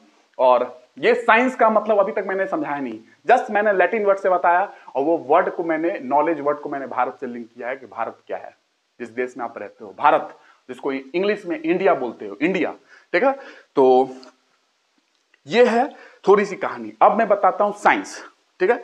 तो साइंस को अगर जानना है, तो साइंस को जानने के लिए आपको क्या करना है पता है? ये साइंस, ठीक है। आपसे कोई पूछे व्हाट इज साइंस, चलिए मैं पूछ रहा हूं, आप कृपया करके आंसर देंगे, मैं आपको डेवलप कर दूंगा। इनफैक्ट आप यूपीएससी के मेंबर के सामने जब बोलोगे तो आपको लगेगा यस, पढ़ के आए हैं आप, कॉन्सेप्ट क्लियर है। आपसे कोई पूछे व्हाट इज साइंस, विज्ञान का है, इतना सिंपल क्वेश्चन लगता है। Second, nursery, in fact LKG class से साइंस पढ़ाना स्टार्ट कर दिया जाता है, मे बी 1 क्लास स्टार्ट कर दिया जाता है बच्चों को, क्लास कक्षा 1 से, क्लास 1 से साइंस पढ़ाना स्टार्ट कर दिया जाता है, विज्ञान, ठीक है। आप सोचिए, और मैं आपसे पूछ रहा हूं व्हाट इज साइंस, साइंस क्या है, विज्ञान का आपसे कोई पूछे तो क्या बताएंगे? बताइए, आपसे कोई विज्ञान पूछे तो क्या बताएंगे? कुछ तो बोलिए, कुछ तो बोलिए। ये सब्जेक्ट है, मैं इसको समझा रहा हूं। आप, मैं टीचर की बात कर रहा हूं, ये टीचर भी वीडियो देखे। मैं उम्मीद करता हूं कि आप भी कमेंट करेंगे कि आपको कैसा लगा। जस्ट आई एम नॉट मैंने बार बार बोला है, मैं किसी के भी वो नहीं कर रहा हूं, क्षमा, मैं किसी को भी वो नहीं बोल रहा हूं कि आपने खराब पढ़ाया, आपने क्या किया। जस्ट एक अवेयरनेस के लिए जो मेरी अंडरस्टैंडिंग है मैं आपको दे रहा हूं, और मे भी आपको फीलिंग होगी कि मैं क्या आपको बताना चाहता था, ठीक है। और साइंस टेक्नोलॉजी की इस जर्नी में मैं आपको इतना ऊपर लेके जाऊंगा आपके एग्जाम के लेवल पे ही, यस, आपके एग्जाम के लेवल पे ही, कि आप इतना हल्का फील करोगे। अब मेरे सब्जेक्ट से जो भी मैं पढ़ाने वाला हूं, सिर्फ साइंस टेक्नोलॉजी की बात नहीं कर रहा हूं, environment, ecology, geography, geology, physics, chemistry, biology and और सोशियोलॉजी में फिलॉसफी, मैंने सोशियोलॉजी बोला है, फिलॉसफी भी लेके आऊंगा, तो वेट करते जाए। तो व्हाट इज साइंस, और मैं आपको साइंस का आज फिलोसफिकल व्यू भी दूंगा। मैंने फिलोसफी बोला ना, आज मैं फिलोसफिकल व्यू भी दूंगा, है ना। मैं मेनहाइम आपने सुना होगा, डेविड ब्लूर, मेनहाइम अपने फिलोसफी के बहुत बड़े, फिलोसफी ऑफ साइंस के बहुत बड़े डेवलपमेंट का उनका योगदान जाता है ना। मेनहाइम का आपने नाम सुना होगा, डेविड ब्लूर का नाम सुना होगा। तो ठीक है, तो मैं आपको चीजें बताऊंगा, कार्ल मैक्स की बात करूंगा, कार्ल मैक्स ने क्या बोला था साइंस के बारे में, ठीक है। तो वो फिलोसफी ऑफ साइंस की बात मैं करूंगा आपको, ठीक है, और फिलोसफी अलग से भी पढ़ाऊंगा, इंडियन फिलोसफी। तो बताइए साइंस क्या है, आपसे कोई पूछे तो मैं आपसे बताता हूं, अलग अलग वे से आपको डिफाइन करता हूं, इतने वे से डिफाइन करूंगा। हिंदी में सुनिए पहले, जो आप बहुत सुने हुए हैं। प्रायोगिक प्रेक्षणों पर आधारित क्रमबद्ध ज्ञान को विज्ञान कहते हैं। ध्यान रखना, जो भी हिंदी मीडियम है उसको लिखेंगे, प्रायोगिक प्रेक्षणों पर आधारित क्रमबद्ध ज्ञान को विज्ञान कहते हैं। बस ये आप लिख के रखो, समझाऊंगा मैं अलग तरीके से आपको, ये लिख के रखो। इसको मैं इतना ब्रॉड करके खोल के समझाने वाला हूं कि तब आपको समझ में आएगा इसका मतलब क्या है। प्रायोगिक प्रेक्षणों पर आधारित क्रमबद्ध ज्ञान को विज्ञान कहते हैं। किसी भी प्रकार के ज्ञान जो सुसंगठित हो जाए, सुव्यवस्थित हो जाए, और क्रमबद्ध ज्ञान को विज्ञान बोलते हैं। इसको लिखें और मैं आपको इसको खोल के समझा रहा हूं। इंग्लिश में लिखेंगे, science can be viewed as a continuing human effort. मानव का एक एफर्ट रहा है, ठीक है ना। साइंस को आप कैसे देख सकते हो, science can be viewed as a continuing human effort to systemise knowledge को सिस्टमाइज करना, for describing and understanding the nature. Why to systemize knowledge? Knowledge को क्यों systemize करना चाहते हो? Because you want to describe the nature. You want to understand the nature. What is the phenomena occurring in nature? What are the different laws in nature? What are the different types of events occurring in nature? What are the principles of nature? What are the different laws of nature? How do you understand? If you going to systemize the knowledge, अगर आप ज्ञान को systemize कर लोगे, then you will be very much आपको बहुत आसानी हो जाएगी कि आप चीजों को अंडरस्टैंड कर पाओगे जो प्रकृति में घटनाएं हो रही हैं। चाहे वो घटना दिन और रात का होना, डे नाइट का होना, सीजनल साइकिल्स का होना, कंटिन्यूअस डे एंड राइट हो रही है, रोज दिन रात हो रहा है, इसको समझना है कैसे हो रही है, आपको पता है रोटेशन, ठीक है। तो दिन रात और सीजन की बात करता हूं, what is revolution of earth, what is tsunami, what is earthquake, भूकंप क्या है, सुनामी क्या है। और अगर बात करूं आपसे, बहुत सारी चीजें हैं, ये हवाएं कैसे चलती हैं, और उसके बाद विंड का मूव करना, उसके बाद आपने पढ़ा होगा तो सोलर सिस्टम में कैसे काम कर रही है, सोलर की एनर्जी कैसे आती है, सन कैसे वर्क करती है, ठीक है ना, सन के अंदर एनर्जी प्रोड्यूस कैसे होती है। If you understand basic law, है ना, तो उसका हम लोग यूज करते हैं। और मैं बता दूं, थोड़ा सा हाई लेवल पे बता रहा हूं, आपको जिंदगी में काम आएगी। जो भी आवर एजम्पशन इज, देखो साइंस टेक्नोलॉजी नाम है, थोड़ा सा आपको हिंट करूंगा मैं हाई लेवल पे। आवर एजम्पशन, हमारा ये एजम्पशन है कि जो भी हमने लॉ खोजा है इस प्रकृति में, जो भी लॉ हमने खोजा है, चाहे न्यूटन का लॉ है, मोशन को डील करने के लिए, गति की बात करूंगा तो न्यूटन का लॉ यूज की जाती है, ठीक है ना। थर्ड लॉ, 3 लॉ है वहां पे। तो जो भी हमने लॉज को ढूंढा है, ये हम लोग एज्यूम करते हैं कि this law is going to be extend far before, बहुत ही पहले। मेगा पासेस स्केल पे भी जा सकते हो, बहुत ही लाइट ईयर्स पे भी जा सकते हो, इतनी डिस्टेंस तक जा सकते हो, या 14 billion year ago, 14 billion year ago तक जा सकते हो, जिस समय यूनिवर्स की ओरिजिन की बात की जाती है। वहां तक भी है जहां तक ये होल्ड कर सकता है, गुड, जो लॉ हमने खोजा है, जहां तक ये लॉ होल्ड कर सकता है अच्छे तरीके से, वहां तक हम इसको एक्सटेंड कर सकते हैं। This is the assumption, we assume that thing, ठीक है ना, कि ये चीजें हम मानते हुए चलेंगे कि लंबे समय तक पीछे कितना भी हो जाए वहां तक एक्सटेंड करेंगे लॉ को। बिग बैंग के लिए हम लोग यूज करते हैं, जो हमने लॉ पढ़ा है, इसी लॉ को जो हम लोगों ने खोजा है बिग बैंग के लिए, 14 बिलियन ईयर तक हम जाके पीछे तक उस लॉ को लगाते हैं, वहां से कॉन्सेप्ट लेके आते हैं कि how universe goes in different stage, है ना। सेम लॉ को एक्सटेंड करते हैं, और सेम लॉ को हम डिफरेंट टाइम के अलावा डिस्टेंस तक करते हैं, जैसे कि astronomical unit, you know, and then light year, then mega parsec scale, Planck time। तो ये सारी चीजें, Planck time में आपने सुना होगा, समय में पीछे जाना, तो वहां तक एक्सटेंड करते हैं लॉ को। उसके अलावा डिस्टेंस में बात करूं कि कितनी दूरी तक हम लॉ को लगा सकते हैं, जो हमने लॉ खोजा है प्रकृति में, है ना, चाहे न्यूटन का लॉ है, चाहे ग्रेविटेशनल लॉ है, चाहे कूलम का लॉ, कहां तक लगा सकते हैं। तो लाइट ईयर, एस्ट्रोनॉमिकल यूनिट, उसके बाद light year, then mega parsec scale, mega parsecs तक आप लगा सकते हो। क्या है मेगा पार्सेस, मैं आपको हिंट कर दूंगा थोड़ा सा, तो ये ध्यान रखोगे, लॉ ऐसे चलती है, ठीक है। हम एजम्पशन मान के चलते हैं कि this law is going to hold same if you go back to the time, and if you go long distance, है ना, you can apply this law as it is, ठीक है। ये एजम्पशन है हमारा, ठीक है। और ये हम एंड्रोमेडा गैलेक्सी के लिए मानते हैं। ये एंड्रोमेडा गैलेक्सी में हमारी जो लॉ है, ये पूरे होल एंड्रोमेडा गैलेक्सी में होल्ड करती है। यस डेफिनेटली आपने जो सुना है ये सही है।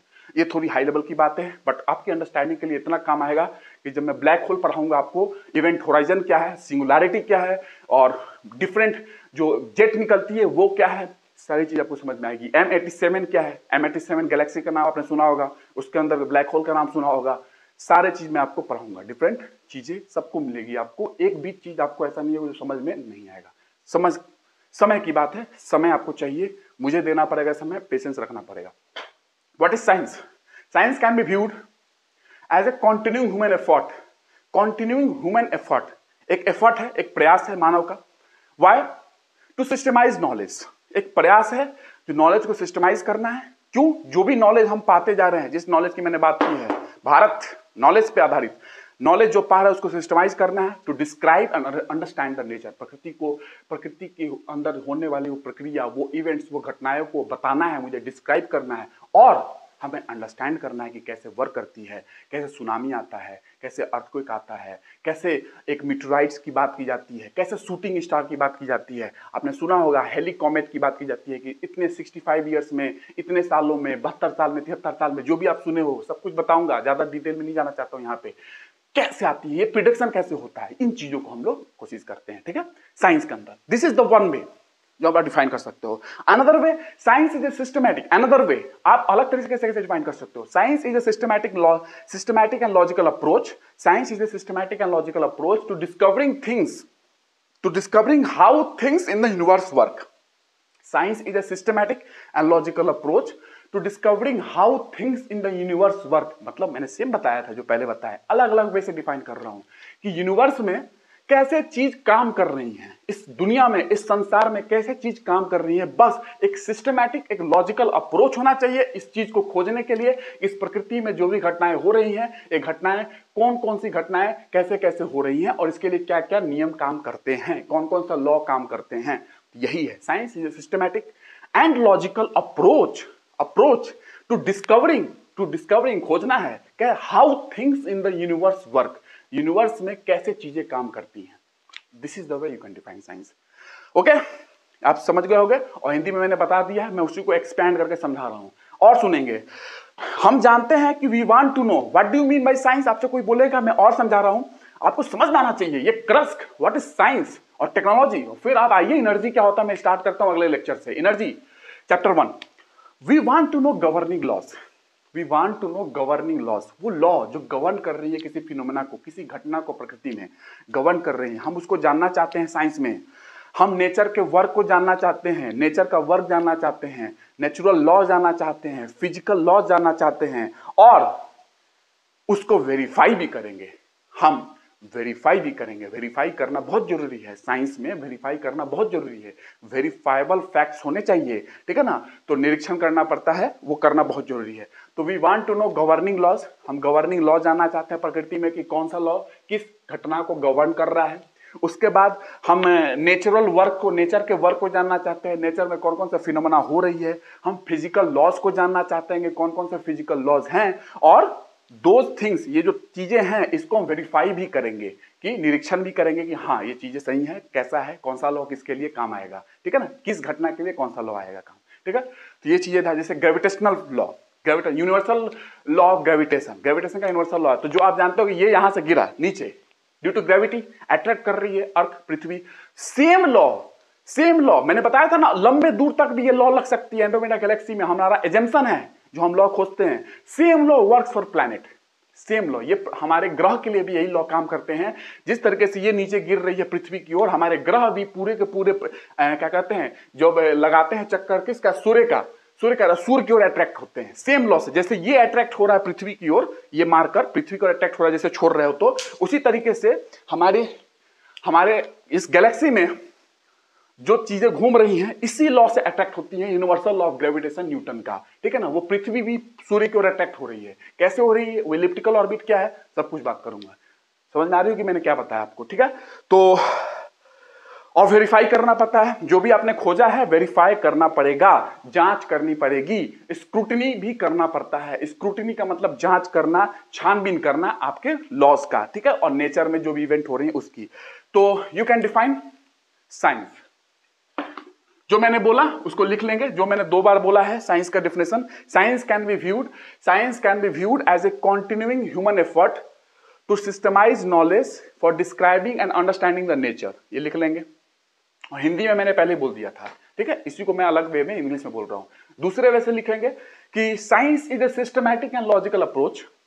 मैं तीसरा डेफिनेशन आपको लिख के बताऊंगा, ये दोनों को इंक्लूड कर दूंगा डेफिनेशन में। ये दूसरा डेफिनेशन लिखे साइंस का, science is a systematic and logical approach, science is a systematic and logical approach to discovering how things in the universe work, ठीक है, ये चीज है। अब मैं आपको सुनाता हूं तीसरा definition, science is a systematic knowledge. मैं आपको उसी चीज को अच्छे तरीके से लिख के दिखा रहा हूं, about a particular field of study. Science is a systematic knowledge, science is ए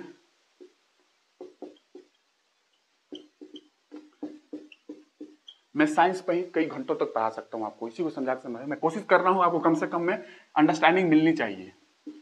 और जितने लोगों ने नहीं दिया अंडरस्टैंडिंग, वो अंडरस्टैंडिंग ले और जहां भी पढ़ा रहे हैं चीजों को समझाएं बच्चों को, ठीक है। Science is a systematic knowledge, मैंने बताया सिस्टमैटिक नॉलेज है about a particular field of study, किसी भी फील्ड ऑफ स्टडी के लिए जो फिजिकली आप साइंस के अंदर स्टडी करना चाहते हो, about a particular field of study और about a field of study, particular field of study, ठीक है। Science is a systematic knowledge किसका, किसी भी फील्ड ऑफ स्टडी में, किसी भी क्षेत्र में आप बात कर रहे हो। इट बिल्ड्स क्या करता है, जब सिस्टमाइज नॉलेज करोगे तो साइंस क्या करेगा, it builds and organise knowledge, knowledge को ऑर्गेनाइज करेगा, नॉलेज को बिल्ड करेगा और ऑर्गेनाइज करेगा in the form of testable explanation. It builds and organise knowledge को बिल्ड भी कर रहा है, बना रहा है, नॉलेज इकट्ठा होती जा रही है, अलग अलग हम घटनाओं के बारे में नॉलेज ग्रहण कर रहे हैं, उसको ऑर्गेनाइज भी कर रहे हैं।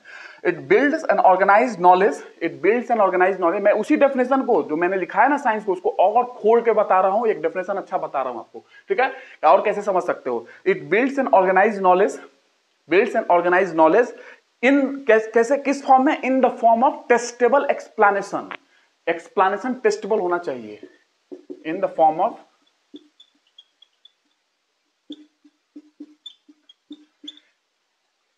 ये मैंने एक बुक में पाया था और उसको मैंने और कंबाइन करके बताया आपको ताकि मैं इसको समझाऊं आपको, ठीक है। और भी चीज मैंने आपको बता दी एक्सपीरियंस से, जो मैंने आपको साइंस समझाया है उसी को मैं एक डेफिनेशन में चिपका रहा हूं कि कैसे इसको एक डेफिनेशन में डाल सकते हैं, in the form of testable explanation. आप नहीं समझना कि मैं डेफिनेशन लिख के समझाऊंगा, नहीं, ये विनय राजपूत नहीं हो सकते हैं। एक मतलब मैं समझाऊंगा, मैंने नॉलेज समझाया इंडिया को लेके, सिस्टमैटिक एक व्यवस्थित ज्ञान होगा, ज्ञान व्यवस्थित होना चाहिए।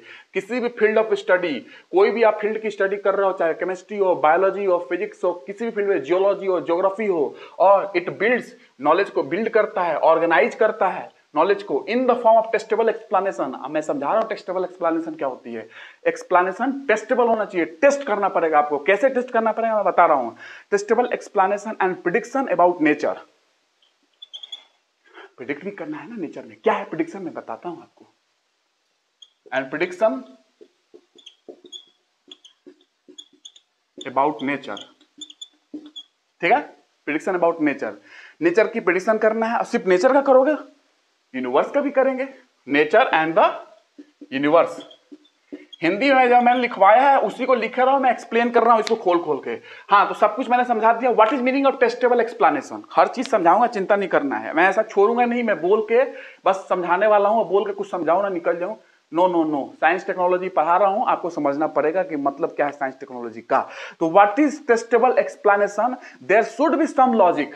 आपके जो भी चीज आपने खोजा है उसकी कुछ ना कुछ लॉजिक होनी चाहिए। टेस्टेबल एक्सप्लेनेशन का मतलब क्या है, there should be some logic, why it is so, how it is so, ये ऐसा क्यों है, वो वैसा क्यों है। देयर इज, टेस्टेबल एक्सप्लेनेशन का मतलब क्या है, क्या है मतलब, व्हाई इट इज सो, ये क्यों ऐसा है और ये कैसे ऐसा है। किसी भी प्रकृति में आप नेचर में कोई इवेंट घटना स्टडी कर रहे हो, ये ऐसा क्यों होता है कि रेनबो बनती है 7 कलर, और क्यों ऐसा है। टेस्टेबल एक्सप्लेनेशन, एक्सप्लेन करना पड़ेगा, वो भी टेस्टेबल है। तो आप रेनबो के बारे में कहानी जानते हैं कि कैसे लाइट आती है, और आपको इधर खड़ा होना पड़ेगा इधर आपको रेनबो दिखेगी, आपको सीधा नहीं दिखेगा, मैं आपको समझाऊंगा रेनबो कैसे बनती है। तो टेस्टेबल एक्सप्लेनेशन का मतलब क्या है कि there should be some logic, कुछ लॉजिक होनी चाहिए, विदाउट लॉजिक बात नहीं करेंगे। एक्सप्लेनेशन टेस्टेबल है मतलब there should be some logic, why it is so and how it is so. वो लॉजिक जो है तो एक लॉजिक होना चाहिए, व्हाई इट इज सो, कोई चीज ऐसा क्यों है, एंड हाउ इट इज सो, ऐसा कैसे है, प्रकृति में कोई भी चीज ऐसी हुई है तो। ये टेस्टेबल एक्सप्लेनेशन का मतलब है, why it is so and how it is so. And prediction का मतलब क्या है, what is the meaning of prediction. जो आपने नॉलेज इकट्ठा किया है, जो आपने नॉलेज इकट्ठा किया उसको सिस्टमाइज किया है, नॉलेज को आपने, जो भी आपने नॉलेज इकट्ठा किया है उसका यूज करना पड़ेगा भैया। बाय नोइंग नॉलेज, जो बाय नोइंग लॉ, जो आपने लॉ को निकाला है, जो नियम आपने खोजा है प्रकृति में, किसी भी घटनाओं को, जैसे ग्रेविटेशन का लॉ आपने खोजा, ग्रेविटी का लॉ खोजा, गुरुत्व का लॉ खोजा कि कोई चीज ऐसे छोड़ोगे तो नीचे आएगी, भाई इसका प्रेडिक्शन करो, इसका कोई यूज हो सकता है क्या? हाँ यूज हो सकता है। कैसे? प्लैनेट भी घूमती है सूर्य के चारों तरफ, उसमें भी यही लॉ लगता है, ग्रेविटेशन का law, universal law of gravitation Newton का। मैं समझाऊंगा स्पेस में आऊंगा तो, ठीक है। तो प्रेडिक्शन का मतलब क्या है कि बाय नोइंग लॉ, आपने जो लॉ जाना, नॉलेज इकट्ठा किया, आपने किसी लॉ को निकाला, अब उस लॉ को यूज करो, you predict certain events in nature. अब उस लॉ का यूज करके कोई प्रकृति में कोई घटना हो रही है उसको प्रिडिक्ट करो। सुनामी कब आएगा, अर्थक्वेक कैसे हो सकती है, वेदर फोरकास्टिंग कब बारिश आने वाली है, कब क्लाउड कवर होने वाला है, बादल कब आ जाएगा, बादल कब हट जाएगा, देखो प्रिडिक्शन होती है ना वेदर फोरकास्टिंग में, तो कोई तो लॉ यूज किया जाता होगा। That is the meaning of prediction. ये है मीनिंग प्रिडिक्शन। तो क्या है, by knowing laws you predict certain events in nature. आपको कोई ना कोई प्रकृति में जो भी इवेंट्स हो रही हैं आपको प्रिडिक्ट भी करना पड़ेगा, क्योंकि आपने लॉ जाना है प्रकृति का, उसका यूज भी करो ना।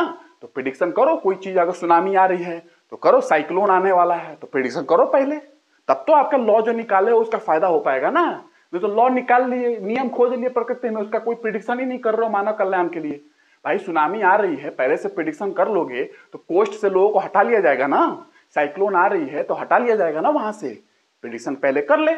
अर्थक्वेक आ रही है, आपने प्रिडिक्ट किया कि रेडॉन गैस का कंसंट्रेशन एटमॉस्फेयर में अर्थक्वेक आने के पहले, भूकंप आने के पहले रेडॉन गैस बढ़ जाता है, तो इसका मतलब यह है कि अर्थक्वेक आने वाला है, क्योंकि एटमॉस्फेयर में रेडॉन गैस नॉर्मली नहीं मिलती है, ठीक है ना। ऐसे प्रेडिक्शन करना है तो मानव कल्याण के लिए, क्योंकि हम जो भी नॉलेज पा रहे हैं, जो भी नॉलेज ढूंढ रहे हैं, सब अपने कल्याण के लिए ही, सब अपने कल्याण के लिए, अपने लाइफ को इजी करने के लिए, सारा नॉलेज इसीलिए है। सिर्फ साइंस का नहीं भैया, टेक्नोलॉजी भी अपने कल्याण के लिए, साइंस भी अपने कल्याण के लिए, फिलॉसफी भी अपने कल्याण के लिए, सोशियोलॉजी भी अपने कल्याण के लिए, साइकोलॉजी भी अपने कल्याण के लिए। हर नॉलेज ह्यूमन वेलफेयर के लिए है। हु से, किसने ये बात बोला है? जितने लोगों ने पढ़ा है कि टेक्नोलॉजी सिर्फ ह्यूमन वेलफेयर के लिए होती है, हम अपने लाइफ को आसान करना चाहते हैं। Every kind of knowledge people gain in ever time is used for the welfare of the society. हर प्रकार की नॉलेज वेलफेयर के लिए यूज की जाती है। Why technology? Science, technology, it is also used for, science is used for welfare of society, welfare of environment के लिए भी technology is also used for welfare of society, welfare of human beings, welfare of human environment. Sociology is also used, human welfare. Psychology is also used, philosophy is also used. Why you can say, why you say technology is used for welfare of society? All kind of knowledge, जितने प्रकार के ज्ञान आपके पास है, सारी की सारी welfare of society के लिए है, ह्यूमन काइंड के लिए है और इन्वायरमेंट के लिए है। बट अनफॉर्चुनेटली हम ऐसा नहीं कर पा रहे हैं, हम उस नॉलेज का यूज नहीं कर पा रहे हैं इन्वायरमेंट को बचाने के लिए। हम इन्वायरमेंट को स्पॉइल कर रहे हैं, खराब कर रहे हैं। समझ में आ रही होगी? Pollution, global warming, water pollution, noise pollution, sound pollution, समझ में आ रही होगी आपको? तो ये कहना नॉट राइट नहीं है कि टेक्नोलॉजी सिर्फ मानव कल्याण के लिए यूज होती है। ऐसा ज्ञान, जिस ज्ञान से आपने टेक्नोलॉजी बनाया और वो मानव कल्याण में यूज होगी, तो सिर्फ टेक्नोलॉजी ही नहीं है, साइंस भी उसी के लिए यूज होती है, फिलॉसफी भी वही मानव कल्याण के लिए है, साइकोलॉजी भी उसी लिए है, सोशियोलॉजी भी उसी लिए है। पढ़ लो सोशियोलॉजी, ह्यूमन वेलफेयर, आप पढ़ो सोशियोलॉजी क्यों है, थोड़ा सा अंडरस्टैंडिंग। मैंने बोला ना, I am not criticising anybody, बस it is a matter of awareness, that's it. तो क्या है ये? साइंस। तो ये मैंने समझा दिया आपको साइंस क्या है। आपको समझ में आ रही है कि मैंने क्या इन्वेस्ट किया है। तो साइंस की बात करूं, साइंस और समझो, science is basically as old as human civilisation. मानव सभ्यता जैसी पुरानी है, जब से मानव सभ्यता है तब से साइंस है। Because man is basically a curious and creative creature by nature. Man is because man is क्या है? मैन हमेशा क्यूरियस रहा है, किसी चीज को जानना, ये कैसे होता है। क्रिएटिव रहा है, कुछ खोज करना, क्रिएशन करना। क्रिएटिव क्रिएचर है एक बाय नेचर, स्वभाव से ऐसा है। इंसान स्वभाव से ऐसा है कि क्रिएटिव क्रिएचर है ना, क्यूरियस है, जानना चाहता है कि सूर्य ग्रहण हो रही है तो ऐसा क्यों होता है, चंद्र ग्रहण ऐसा क्यों होता है, सुनामी आती है ऐसा क्यों होता है, हवा तेज चल रही है, तूफान आ रहा है ऐसा क्यों होता है। बाय नेचर हम क्यूरियस हैं, और this is the reason we develop so much, because of curiosity to revealing, to unrevealing the secrets of nature. प्रकृति के सीक्रेट्स को हम अनरिवील कर रहे हैं, खोल खोल के देख रहे हैं कि क्या क्या छुपा हुआ है प्रकृति में, because of curiosity. I mean, this is the curiosity. That's why human beings is going to develop such civilization. इतनी हम लोग इतना आगे बढ़ चुके हैं because of curiosity. ठीक है ना, ये खासियत है ह्यूमन बींग्स की। तो man is basically a curious and creative creature by nature. So therefore it is desire to know, ये हमारी चाहत है, it is desire to know what is it, why it is happening, why it is happening. ये ऐसा क्यों हो रहा है, ऐसा क्यों हो रहा है, क्यों 10 दिन से बारिश हो रही है यार, बारिश छुट्टी नहीं रही है, छुट्टी नहीं रही, क्यों इतना गर्मी हो रहा है यार, क्यों इतनी ठंडी पड़ रही है यार, why it is happening, how it is happening, क्यों ऐसा हो रहा है, ऐसा कैसे हो रहा है, व्हाई इट इज हैपनिंग। ये हमारी डिजायर है, चाहत है, but because we are curious by nature. Why it is happening, how it is happening, क्यों ऐसा हो रहा है, कैसे ऐसा हो रहा है, हम क्या कर सकते हैं, what can be done, why it is happening, how it is happening, what can be done, like that quest। इस प्रकार की जो क्वेस्ट है, खोज है हमारी फॉर द नॉलेज के लिए, कि ये ज्ञान जो है कैसे ऐसा हो रहा है, ज्ञान पाना चाहते हैं उसके बारे में, कि ये ज्ञान मतलब कि जो भी खोजोगे इसके बारे में ज्ञान मिलेगी आपको, कि ये ऐसा क्यों हो रहा है, ऐसा कैसे हो रहा है, और हम क्या कर सकते हैं इसके लिए। That quest for the knowledge which is inherent with in human beings, which is inherent हमारे अंदर, ये which is inherent within human beings are basis of developing a science। ये आधार है साइंस क्यों बनी, because human beings are creative creature by nature, curious and creative creature by nature. Okay, that is the reason, that is the basis of development of science. ये है science की development का basis, because we are curious in nature, we want to know, we have desires to know why it is happening, how it is happening, what can be done. That type of quest for the development of knowledge which is inherent within human beings are responsible for the development or basis of science। ये science की development की आधार है, कि इसलिए science develop हुई है, जिस science आप जी रहे हो। This is science. I hope समझ में आ गई होगी। बहुत एनर्जी लगा रहा हूं ताकि ये साइंस को नहीं समझाया गया इतने अच्छे तरीके से, और मैं और बात कर सकता हूं, फिलोसफी में नहीं जा रहा हूं। फिर भी साइंस और रिलीजन में क्या अंतर है, फिलोसफी सुनिए फिर थोड़ा सा, साइंस और रिलीजन में क्या अंतर है। साइंस का ऑब्जेक्टिव ट्रुथ को पाना है, रिलीजन धर्म का ऑब्जेक्टिव भी ट्रुथ को पाना है। दोनों की ऑब्जेक्टिव सेम है, लेकिन मेथड ऑफ ट्रुथ पाने का तरीका अलग है। मेथड जो है उस ट्रुथ को पाने का, साइंस का मेथड अलग है। वेरीफाइबल फैक्ट्स, एक वेरीफाइबल फैक्ट्स होनी चाहिए, स्क्रूटिनी खोज होनी चाहिए, वेरीफाइबल फैक्ट्स के थ्रू हम वेरीफाई करते हैं एक्सपेरिमेंटली, तब जाके बोलते हैं ये this is the truth. But religion और non science is not based on verification.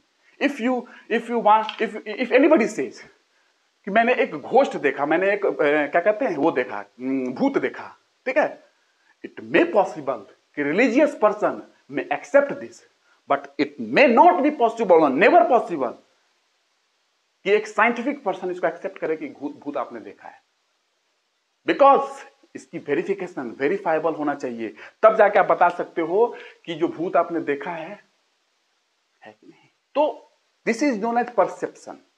Perception आपका राइट हो भी सकता है, रॉन्ग भी हो सकता है, ठीक है। परसेप्शन इसी को बोलते हैं। परसेप्टिव क्या बोलते हैं?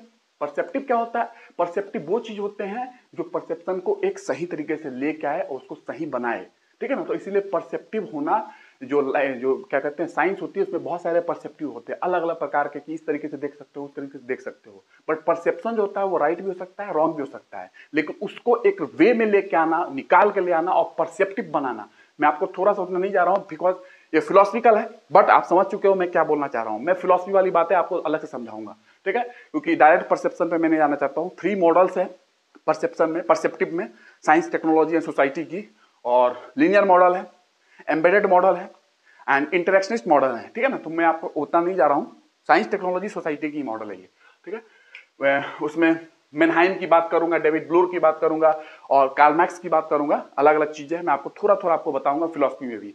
तो ये है साइंस की बात, क्योंकि मैं घुस गया ना बताने तो फिर यहां से नहीं हट जाऊंगा मैं, इसलिए आपको नहीं बता रहा हूं। ये चीजें मुझे यहां डील करना है। टेक्नोलॉजी समझा दूं, ठीक है। तो आपसे पूछे what do mean by technology, question ही फिर आंसर करिए और लिखेंगे, प्लीज लिखेंगे।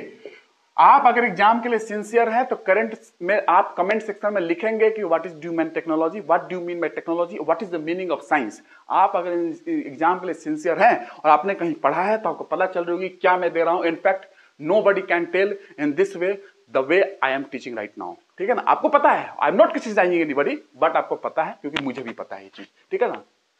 व्हाट डू मीन बाय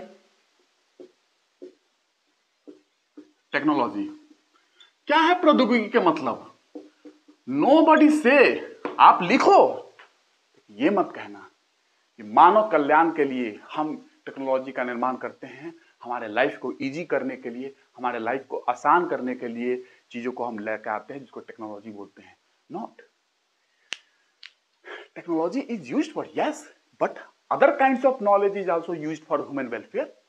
हर प्रकार की नॉलेज आप देख लो, मानव कल्याण के लिए ही है। साइंस देख लो, उसी के लिए है। सोशियोलॉजी भी उसी के लिए है, फिलॉसफी भी उसी लिए है, साइकोलॉजी भी उसी के लिए है, एंथ्रोपोलॉजी भी उसी के लिए है। फिर कैसे बोल सकते हो कि यही नॉलेज सिर्फ आप वेलफेयर के लिए यूज करते हो? It is not right, it is not right, ठीक है ना। तो क्या है सही, मैं आपको बताता हूं, देखता हूं कितना समय मैं ले रहा हूं। मैं यही सोच रहा हूं कि मैं कितने समय में कम से कम समय बता दूं, लेकिन ये इतनी वो चीज है कि लोगों को इतना कंफ्यूजन है। मैं बड़े बड़े कोचिंग से पढ़े हुए लोगों से पूछा हूं, पता नहीं, साइंस को यही बता देते हैं, किसी भी सुसंगति ये वाली। मैंने पूछा कुछ और बताओ, नहीं यार मैंने तो यही पढ़ा है, मैंने समझा नहीं है, बस इतना ही मुझे आता है। टेक्नोलॉजी पूछा तो मानव वेलफेयर के लिए यूज करते हैं, मतलब कि प्रौद्योगिकी जो होती है वो मानव कल्याण के लिए यूज होती है, हम अपनी लाइफ को इजी करते हैं, हम अपनी लाइफ को आसान करते हैं, और यही टेक्नोलॉजी है, ठीक है ना, जो साइंस से बनती है। No no, it is reverse also, technology से भी साइंस बनती है, आपको पता है? नहीं पता है। बहुत लोगों ने, किसी ने आंसर ही नहीं दिया इस बात का, किसी टीचर ने भी, सीधा घुस जाते हैं एनर्जी। अभी मैं एनर्जी में आऊंगा, देखना वहां पे भी मैं कितना पोल खोलूंगा, ठीक है ना, जब एनर्जी चैप्टर स्टार्ट हो। तो what do you mean by technology? Because all of us know we are a part and parcel of technology.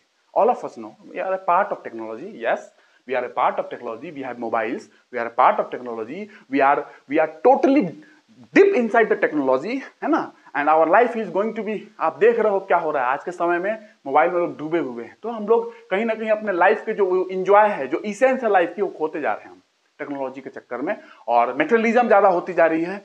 आपसे मैं धीरे धीरे डिस्कस करूंगा इन चीजों पे, आगे चलते जाऊंगा।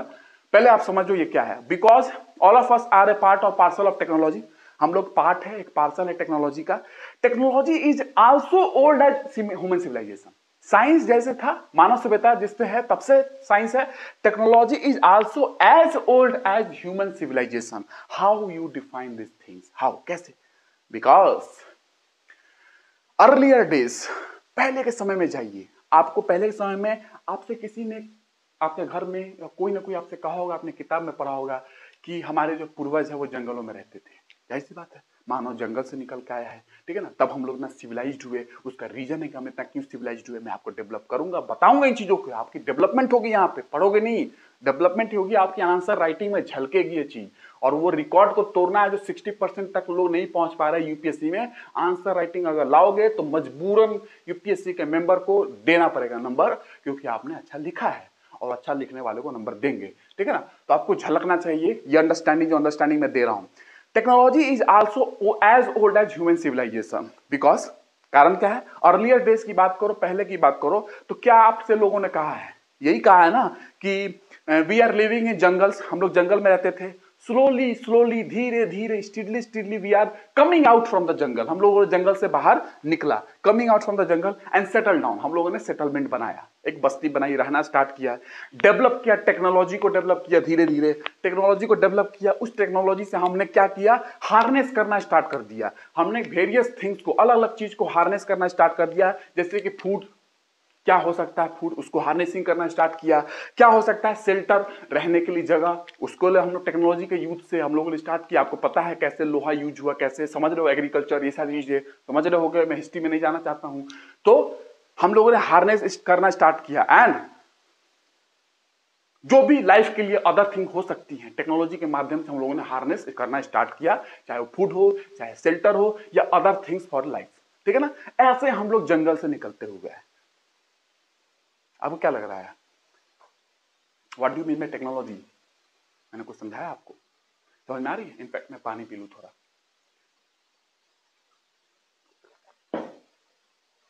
What do mean by technology, कुछ समझ में आया? टेक्नोलॉजी सिविलाइजेशन चलती आ रही है, सभ्यता से ही चलती आ रही है, ठीक है, जंगल से बाहर निकले, सिविलाइज्ड हुए, सेटलमेंट किए, टेक्नोलॉजी को डेवलप किए, उस टेक्नोलॉजी का यूज किए बहुत सारी चीज को हार्नेस करने के लिए, और हार्नेस करना मतलब फूड को हार्नेस किए, भोजन का काम हुआ, शेल्टर रहने के लिए जगह लिए, आपने लोहा का यूज किया, टेक्नोलॉजी वही है, मतलब लोहा क्या है, आपने लोहा का कैसे उपयोग में लाया अपने उपयोग में, ये सारी चीजें और other things for a life, आपने लाइफ के लिए अलग अलग चीजें टेक्नोलॉजी के माध्यम से अपने लिए लाया, ठीक है, जंगल से निकल के हम लोग बाहर आए, ठीक है, ये कहानी थोड़ी सी है। आपसे कोई पूछे व्हाट इज टेक्नोलॉजी, मैं थोड़ा सा फिर से अलग वे से समझा रहा हूं, something which can support science, yes, हो सकता है ये आपसे एग्जैक्ट कोई पूछे, ऐसा ऐसा आप डेफिनेशन दें, समथिंग, कुछ ऐसा जो सपोर्ट करे साइंस को, something which can support science, मतलब B is defined by technology. तो something which can support science is going to defined by technology. मतलब क्या है इसका?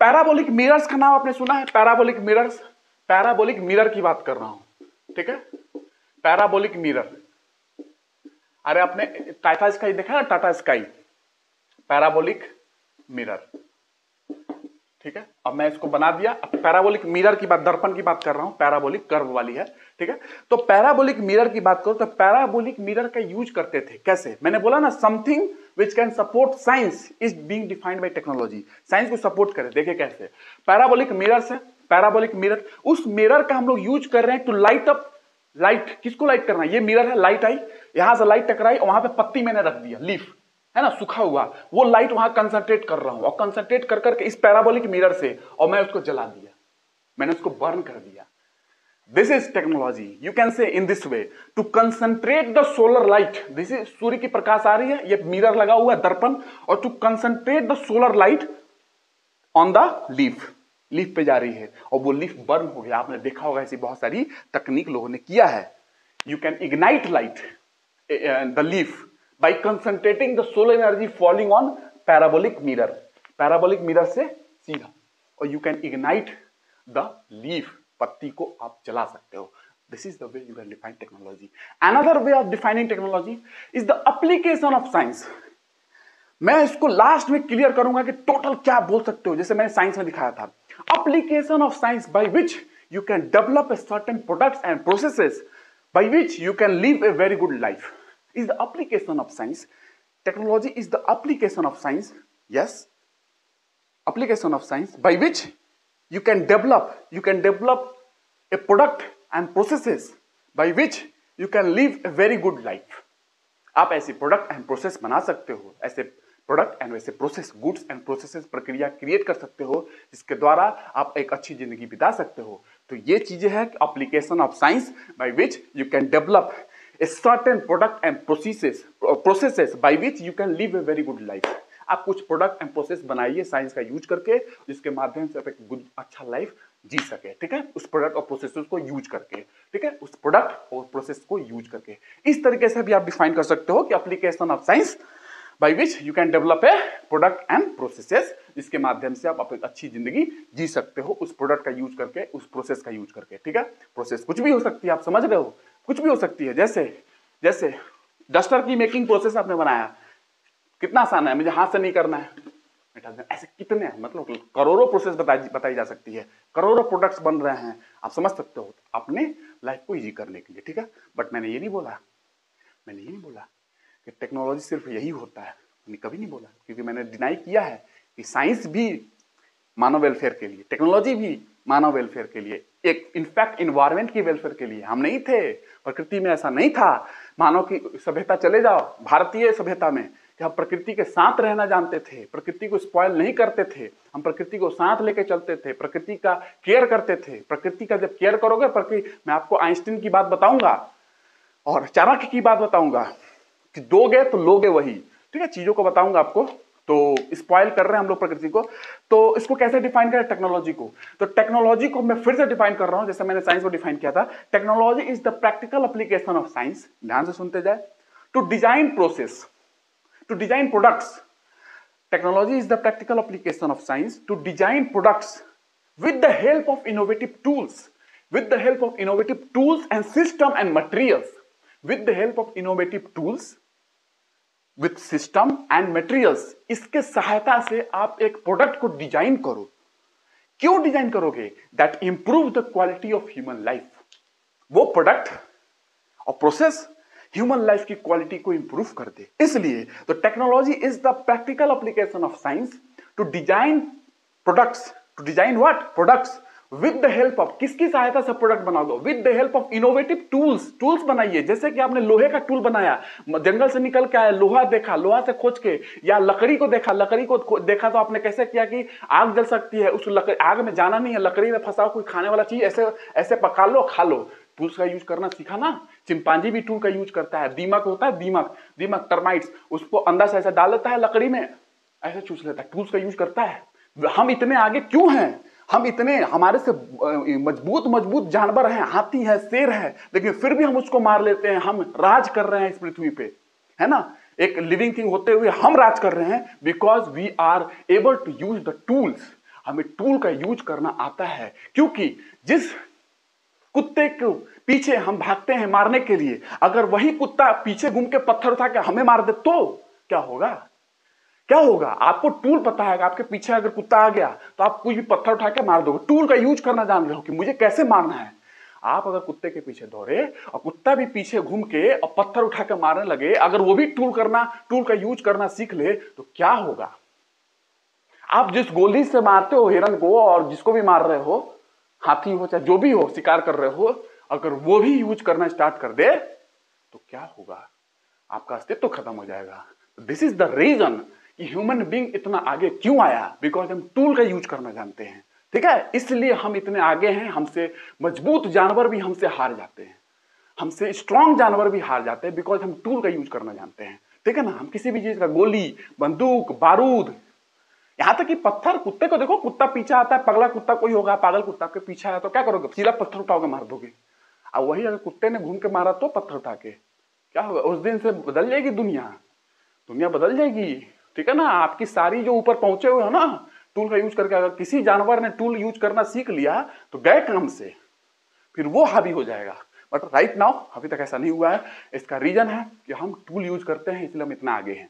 ठीक है, मानो इतना आगे है, इसलिए हम स्ट्रॉन्ग एनिमल्स पे भी, मजबूत जानवरों पे भी हम अपना काबू करते हैं। हाथी को हम लोग डोमेस्टिकेट करके रखे हुए हैं, घोड़ा को, कुत्ते को, बिल्ली को, जो भी हो, शेर हो, बाघ हो, लेपर्ड हो, सबको किए ना हम लोग डोमेस्टिकेट करके पालते हैं ना।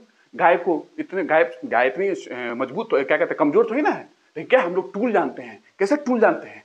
हम लोगों ने उसको लगाया, क्या कहते हैं, रस्सी से उसको बांधा, उसको पगहा बोलते हैं, रस्सी से बांधा, और रस्सी से बांध के उसको हम लोग बांध देते हैं। टूल का यूज करना जानते हैं। ठीक है, हम लोगों ने टूल बनाया कि कैसे हम किसी को डोमेस्टिकेट कर सकते हैं। हमको टूल यूज करना आता है। ठीक है, दूसरे जानवर को टूल यूज करना नहीं आता, लेकिन चिंपांजी है जो थोड़ा बहुत टूल यूज करना जानता है। अगर उसको खाना हो और दीमक कहीं लकड़ी में फंसा हुआ है, अगर हाथ नहीं जा रहा है उसका, तो क्या करेगा? एक लकड़ी लेगा वो, और लकड़ी में उसके अंदर जो, जहां पर दीमक है वहां पे ऐसे डालेगा, ऐसे निकाल लेगा, ऐसे यूज कर लेगा, खा लेगा। तो थोड़ा बहुत तो टूल का यूज करना जानता है ना चिंपांजी, इसलिए आप जानते हो चिंपांजी हमारे से बहुत नजदीक है ह्यूमन से। ये आंसर है। तो सुनिए, technology is the practical application of science, आप समझ सकते हो, to design products, to design products. Science का प्रैक्टिकल एप्लीकेशन कीजिए और डिजाइन कीजिए प्रोडक्ट्स को, लेकिन प्रोडक्ट का डिजाइन कैसे होगी, प्रोडक्ट कैसे बनाओगे, कैसे डिजाइन करोगे, with the help of innovative tools, with the help of systems, with the help of material. Material भी तो चाहिए, इसकी सहायता से आप बढ़ सकते हो, और जब करोगे तो that improve the quality of human life. वो प्रोडक्ट्स की सहायता से, वो प्रोसेस की सहायता से अपनी लाइफ को आप इंप्रूव कर सकते हो। मोबाइल आपने डिजाइन किया और उसकी सहायता से आप एक कॉन्टिनेंट से दूसरे कॉन्टिनेंट में, महाद्वीप में बात कर लेते हो, एक देश से दूसरे देश में, एक शहर से दूसरे शहर में। ये है टेक्नोलॉजी, ठीक है। But I am not saying that कि टेक्नोलॉजी सिर्फ ऐसा करता है। साइकोलॉजी, सोशियोलॉजी, फिलॉसफी सब ह्यूमन वेलफेयर के लिए हैं।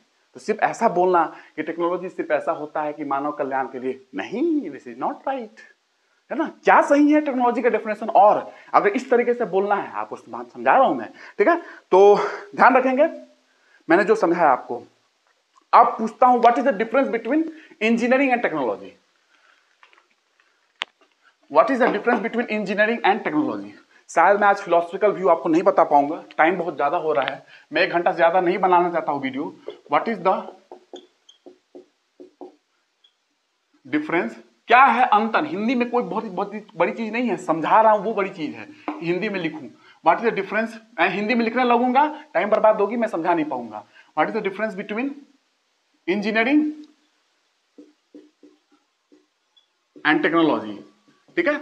तो प्रौद्योगिकी एंड इंजीनियरिंग, अभियंता में इंजीनियरिंग जो अभियांत्रिकी होती है, इसमें क्या अंतर है? क्या सेम है? नो, कभी सेम नहीं है ये। क्या technology, is it engineering is same that of technology? Engineering technology same है, अभियांत्रिकी और प्रौद्योगिकी एक है? No no no no no no, ध्यान रखना, नहीं है। क्यों नहीं है? When technology is used in welfare of mankind, technology का जब हम यूज करते हैं in the welfare of mankind और सोसाइटी के लिए, समाज के लिए, तो यही टेक्नोलॉजी है क्या कि हम टेक्नोलॉजी का यूज कर रहे हैं और उसका फायदा होता है? No no, that is always will be there, हमेशा। एनी काइंड ऑफ नॉलेज, मैंने बताया, any kind of knowledge, is it science, is it technology, और it is sociology, or it is philosophy, or it is psychology, all kind of knowledge is going to the for the welfare of human, for the welfare of mankind, for the welfare of society, along with for the welfare of environment. Yes, environment के लिए, where they live, जहां हम रहते हैं, for the welfare of environment also. That should be the motto of our life. कि हमारा जो philosophy है, any kind of knowledge as matter of fact is not only the science, not only the technology, but also the philosophy, also the sociology, also the psychology, any other form of knowledge, any other form of knowledge, any other form of knowledge is going to be used for the welfare of society and welfare of humankind, or welfare of mankind, along with welfare of environment where we live. जहां हम रहते हैं उसके पर्यावरण की भी welfare चाहिए, उसको भी हमें ठीक रखना है। That is the motto of our life, that is, ये उद्देश्य है हमारा। बट अनफॉर्चुनेटली, दुर्भाग्यवश, we do not look at it that perspective, हम इस तरीके से नहीं देख रहे हैं और हम इन्वायरमेंट को गंदा कर रहे हैं, ठीक है ना, आप समझ रहे हो। बट ये है जो मैं समझाना चाहता हूं। तो ये टेक्नोलॉजी आप ऐसे नहीं बोलेंगे, जो लोग ऐसे समझाते हैं उनको समझाएंगे आप खुद जाके, चाहे वो टीचर हो चाहे कोई भी हो, ठीक है। तो what is engineering? Engineering is basically A process of doing. What is engineering? Technology समझा रहा हूं। What is engineering? Engineering is nothing but the process of doing. मैं पहले बता रहा हूं, मैं बायोलॉजी के लेक्चर में मैंने इंजीनियरिंग अलग वे से समझाया था, जाके देखेंगे, मैंने बोला आज अलग वे से समझाऊंगा। What is engineering? Engineering is nothing but the process of doing. Process of doing. This is the engineering. Process of doing. मतलब कि अब मतलब समझाने के लिए करने की प्रक्रिया है, एक तरीके से एक प्रक्रिया है, एक प्रोसेस है, प्रोसेस ऑफ डूइंग। इसका मतलब समझना है तो आपको समझना पड़ेगा। फिर सुनो कहानी। आई नो, मैं जानता हूं हाउ टू राइट, मैं जानता हूं कैसे लिखना है। I know how to write and our ancestors were also knowing that, हमारे पूर्वज भी जानते थे कि कैसे लिखना है। वैदिक टाइम में चले जाओ, वहां पे भी लिखा गया है, आपको पता है, ऋग्वेद, सामवेद। तो हम जानते हैं कैसे लिखना, how to write. Our ancestors also know, our ancestors were also know that how to write. In Vedic time, they were knowing how to write. वो जानते थे कि कैसे लिखना है। For example, they can take a palm leaves, palm का पत्ता मैंने कहानी बताई है, याद होगा सुश्रुत संहिता वाली, जाके देखिए, आज मैं यूज कर रहा हूं। पाम लिख लिया, पाम का पत्ता लिया उन्होंने, तार का पत्ता है ना, खजूर उजूर आपने नाम सुना होगा, पाम आइलैंड मैंने बताया है यूएई में। तो पाम का पत्ता लिया उन्होंने, पाम का पत्ता लिया, वहां लिखना स्टार्ट कर दिया, उनको पता है कैसे लिखना है। तो they take palm leaf and needle को लिया, नीडल लिया और लिखना स्टार्ट कर दिया, इंस्क्राइब करना स्टार्ट कर दिया, राइटिंग स्टार्ट कर दिया। नीडल लिया, पाम का पत्ता लिया, तार का पत्ता, और उसमें लिखना स्टार्ट कर दिया। आपको पता है पाम लीफ के स्क्रिप्ट बहुत सारे हमारे पास हैं, ठीक है, मैंने बताया भी है सुश्रुत संहिता वाली, नेपाल में, आपको पता होगा, जाकर देखिए जो नहीं देखे हैं वीडियो, बायोलॉजी वाली हमारी। तो they can take a palm leaf लिया एंड टेक ए नीडल लिया और नीडल से लेके लिखना स्टार्ट कर दिया, इंस्क्राइब करना स्टार्ट कर दिया। देन समय आगे बीता, आपके जो 70 साल 100 साल पहले के लोग होंगे उनको पता होगा कि उसके बाद हम लोगों ने क्या किया कि पेन बनाया।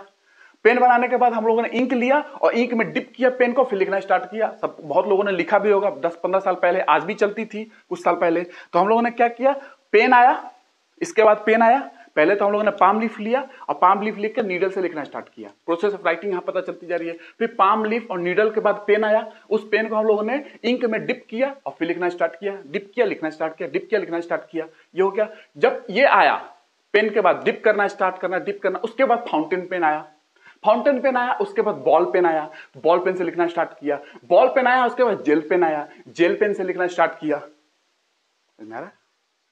Process. But this fountain pen, this ball pen, this gel pen, what is this? This is technology.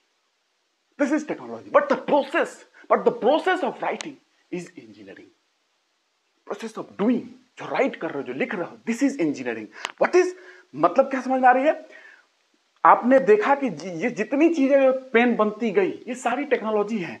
These are all technology. But the process, the engineering is that to have a process of writing, ठीक है ना, to have a pen, to have a process of writing. Writing a process, ये लिखने का, ये है engineering. But palm का पत्ता, नीडल के बाद नीडल से लिखना स्टार्ट किया, उसके बाद पेन आई, इंक से डुबो के, उसके बाद फाउंटेन पेन, उसके बाद बॉल पेन, उसके बाद gel pen. This is technology, all these are technology, these are all technology, but the process, the engineering is that to have a pen, to have a process of writing. जो writing की process है, ये engineering है, और वो सारी pen की जो डेवलपमेंट होती है, वो टेक्नोलॉजी है। इस वजह से समझ सकते हो। तो इफ अगर मुझे एक लाइन में बोलने की कोशिश करोगे तो technology refers purely to result. Technology किसको रेफर करता है? Purely to result. रिजल्ट क्या है? ये पेन, ये पेन, ये पेन, फाउंटेन, बॉल पेन और gel pen. This is the technology. Technology purely refers to the result पे। In this way, if you allow me to define, ऐसे define कर सकते हो। Technology purely refers to the result, and engineering purely refers to the processes. Engineering किस पे depend करती है? Purely refer किसको रेफर करता है? प्रोसेस को रेफर करता है, प्रक्रिया। But the technology purely refers to the result. वो पेन और उसके दौरान प्रोसेस ऑफ राइटिंग इंजीनियरिंग है, और वो पेन की शिफ्टिंग होना, बॉल, फाउंटेन, ये सारी चीजें टेक्नोलॉजी है वो, ठीक है। तो समझ चुके हो। तो एक लाइन में मैं लिख दूं, जस्ट वन लाइन, समझ में आ चुका है। What is technology? आपसे कोई पूछे, technology refers to purely to results. आज के बाद ये सिर्फ नहीं बोलोगे मैनकाइंड के लिए, वेलफेयर के लिए है, वो तो सारी साइकोलॉजी, फिजियोलॉजी सब तो उसी के लिए है। फिलॉसफी और सोशियोलॉजी, साइंस भी उसी के लिए, वेलफेयर के लिए है। एक्चुअली टेक्नोलॉजी कैसे डिफाइन करोगे? मैंने कहानी बताई। Technology refers purely to result, और इंजीनियरिंग रेफर्स टू प्रोसेसेस, प्रक्रिया। The process of doing is engineering, and you get result purely refers to result, final result क्या रहा, that is technology। जो मैंने बताया पेन का शिफ्टिंग, और उस दौरान जो प्रोसेस रही लिखने की, वो हमारी इंजीनियरिंग है। तो technology refers purely to results and engineering refers purely to processes, ये प्योरली प्रोसेसेस पे है और ये रिजल्ट पे है, फाइनल रिजल्ट, और ये उसके दौरान प्रोसेसेस। एक प्रोसेस जब जाती है तो एक फाइनल रिजल्ट आता है। आप एक प्रक्रिया से गुजर रहे हो, तैयारी कर रहे हो, फाइनल रिजल्ट आएगा, पढ़ते जाओ, ठीक है। उसके बाद फिर एक प्रक्रिया से गुजरोगे, लाइफ की दूसरी प्रक्रिया, प्रोसेसेस चल रही है, that is process of writing जो मैंने दिखाया, वो इंजीनियरिंग है। और फाइनल रिजल्ट, निडल के बाद एक पेन डिप किया, लिखते गए, फाउंटेन पेन, बॉल पेन और gel pen, that is all together technology, ठीक है। तो आई होप, मैं अब ज्यादा नहीं बताना चाहता हूं, मुझे फिलॉसफी में जाना था, मुझे बताना था वेंटेज point of view of political economy, anthropology view, ये सारी व्यू से मुझे बताना था कि technology and nature, human and nature is mediated by technology, human and nature is mediated by technology. आप समझ पा रहे हो कि नहीं मैं क्या बताना चाह रहा हूं? तो ये बात ये है कि we always find that technology is a medium, technology वो मीडियम है जिसके थ्रू ह्यूमन नेचर से मीडिएट करता है, बातचीत करता है, नेचर से इंटरेक्ट करता है, ठीक है ना। ये भी बता सकते हो, ये थोड़ा सा मैं फिलोसफिकल जा रहा हूं। Technology is a medium through which human beings interact with nature. अगली क्लास में आप अगर डिमांड किए तो मैं आगे तक बताऊंगा आपको फिलोसफिकल व्यू, ठीक है। This is human being, human, technology and this is nature, प्रकृति, प्रौद्योगिकी, मानव। Technology is a medium through which human interact with nature, प्रकृति से, और ये वाइस वर्सा भी हो सकता है, ह्यूमन इंटरेक्ट टेक्नोलॉजी से, ये तो ये बीच में मीडियम है जिसके थ्रू ह्यूमन एंड नेचर एक दूसरे से इंटरेक्ट कर रहे हैं। अब वो इंटरेक्शन क्या नेचर पे हावी पड़ रहा है, वेस्टर्न का थिंकिंग है ये, और वो इंटरेक्शन नेचर के साथ चलना है, वो ह्यूमन, मानव सभ्यता जो भारत की सभ्यता है इसकी थिंकिंग है ये, ठीक है। तो नेक्स्ट क्लास में बात करूंगा। और आपसे कोई पूछे कि सेल का कोई मतलब बताना, शिल्प पता है शिल्प का मतलब क्या है? It is a combination of engineering and technology.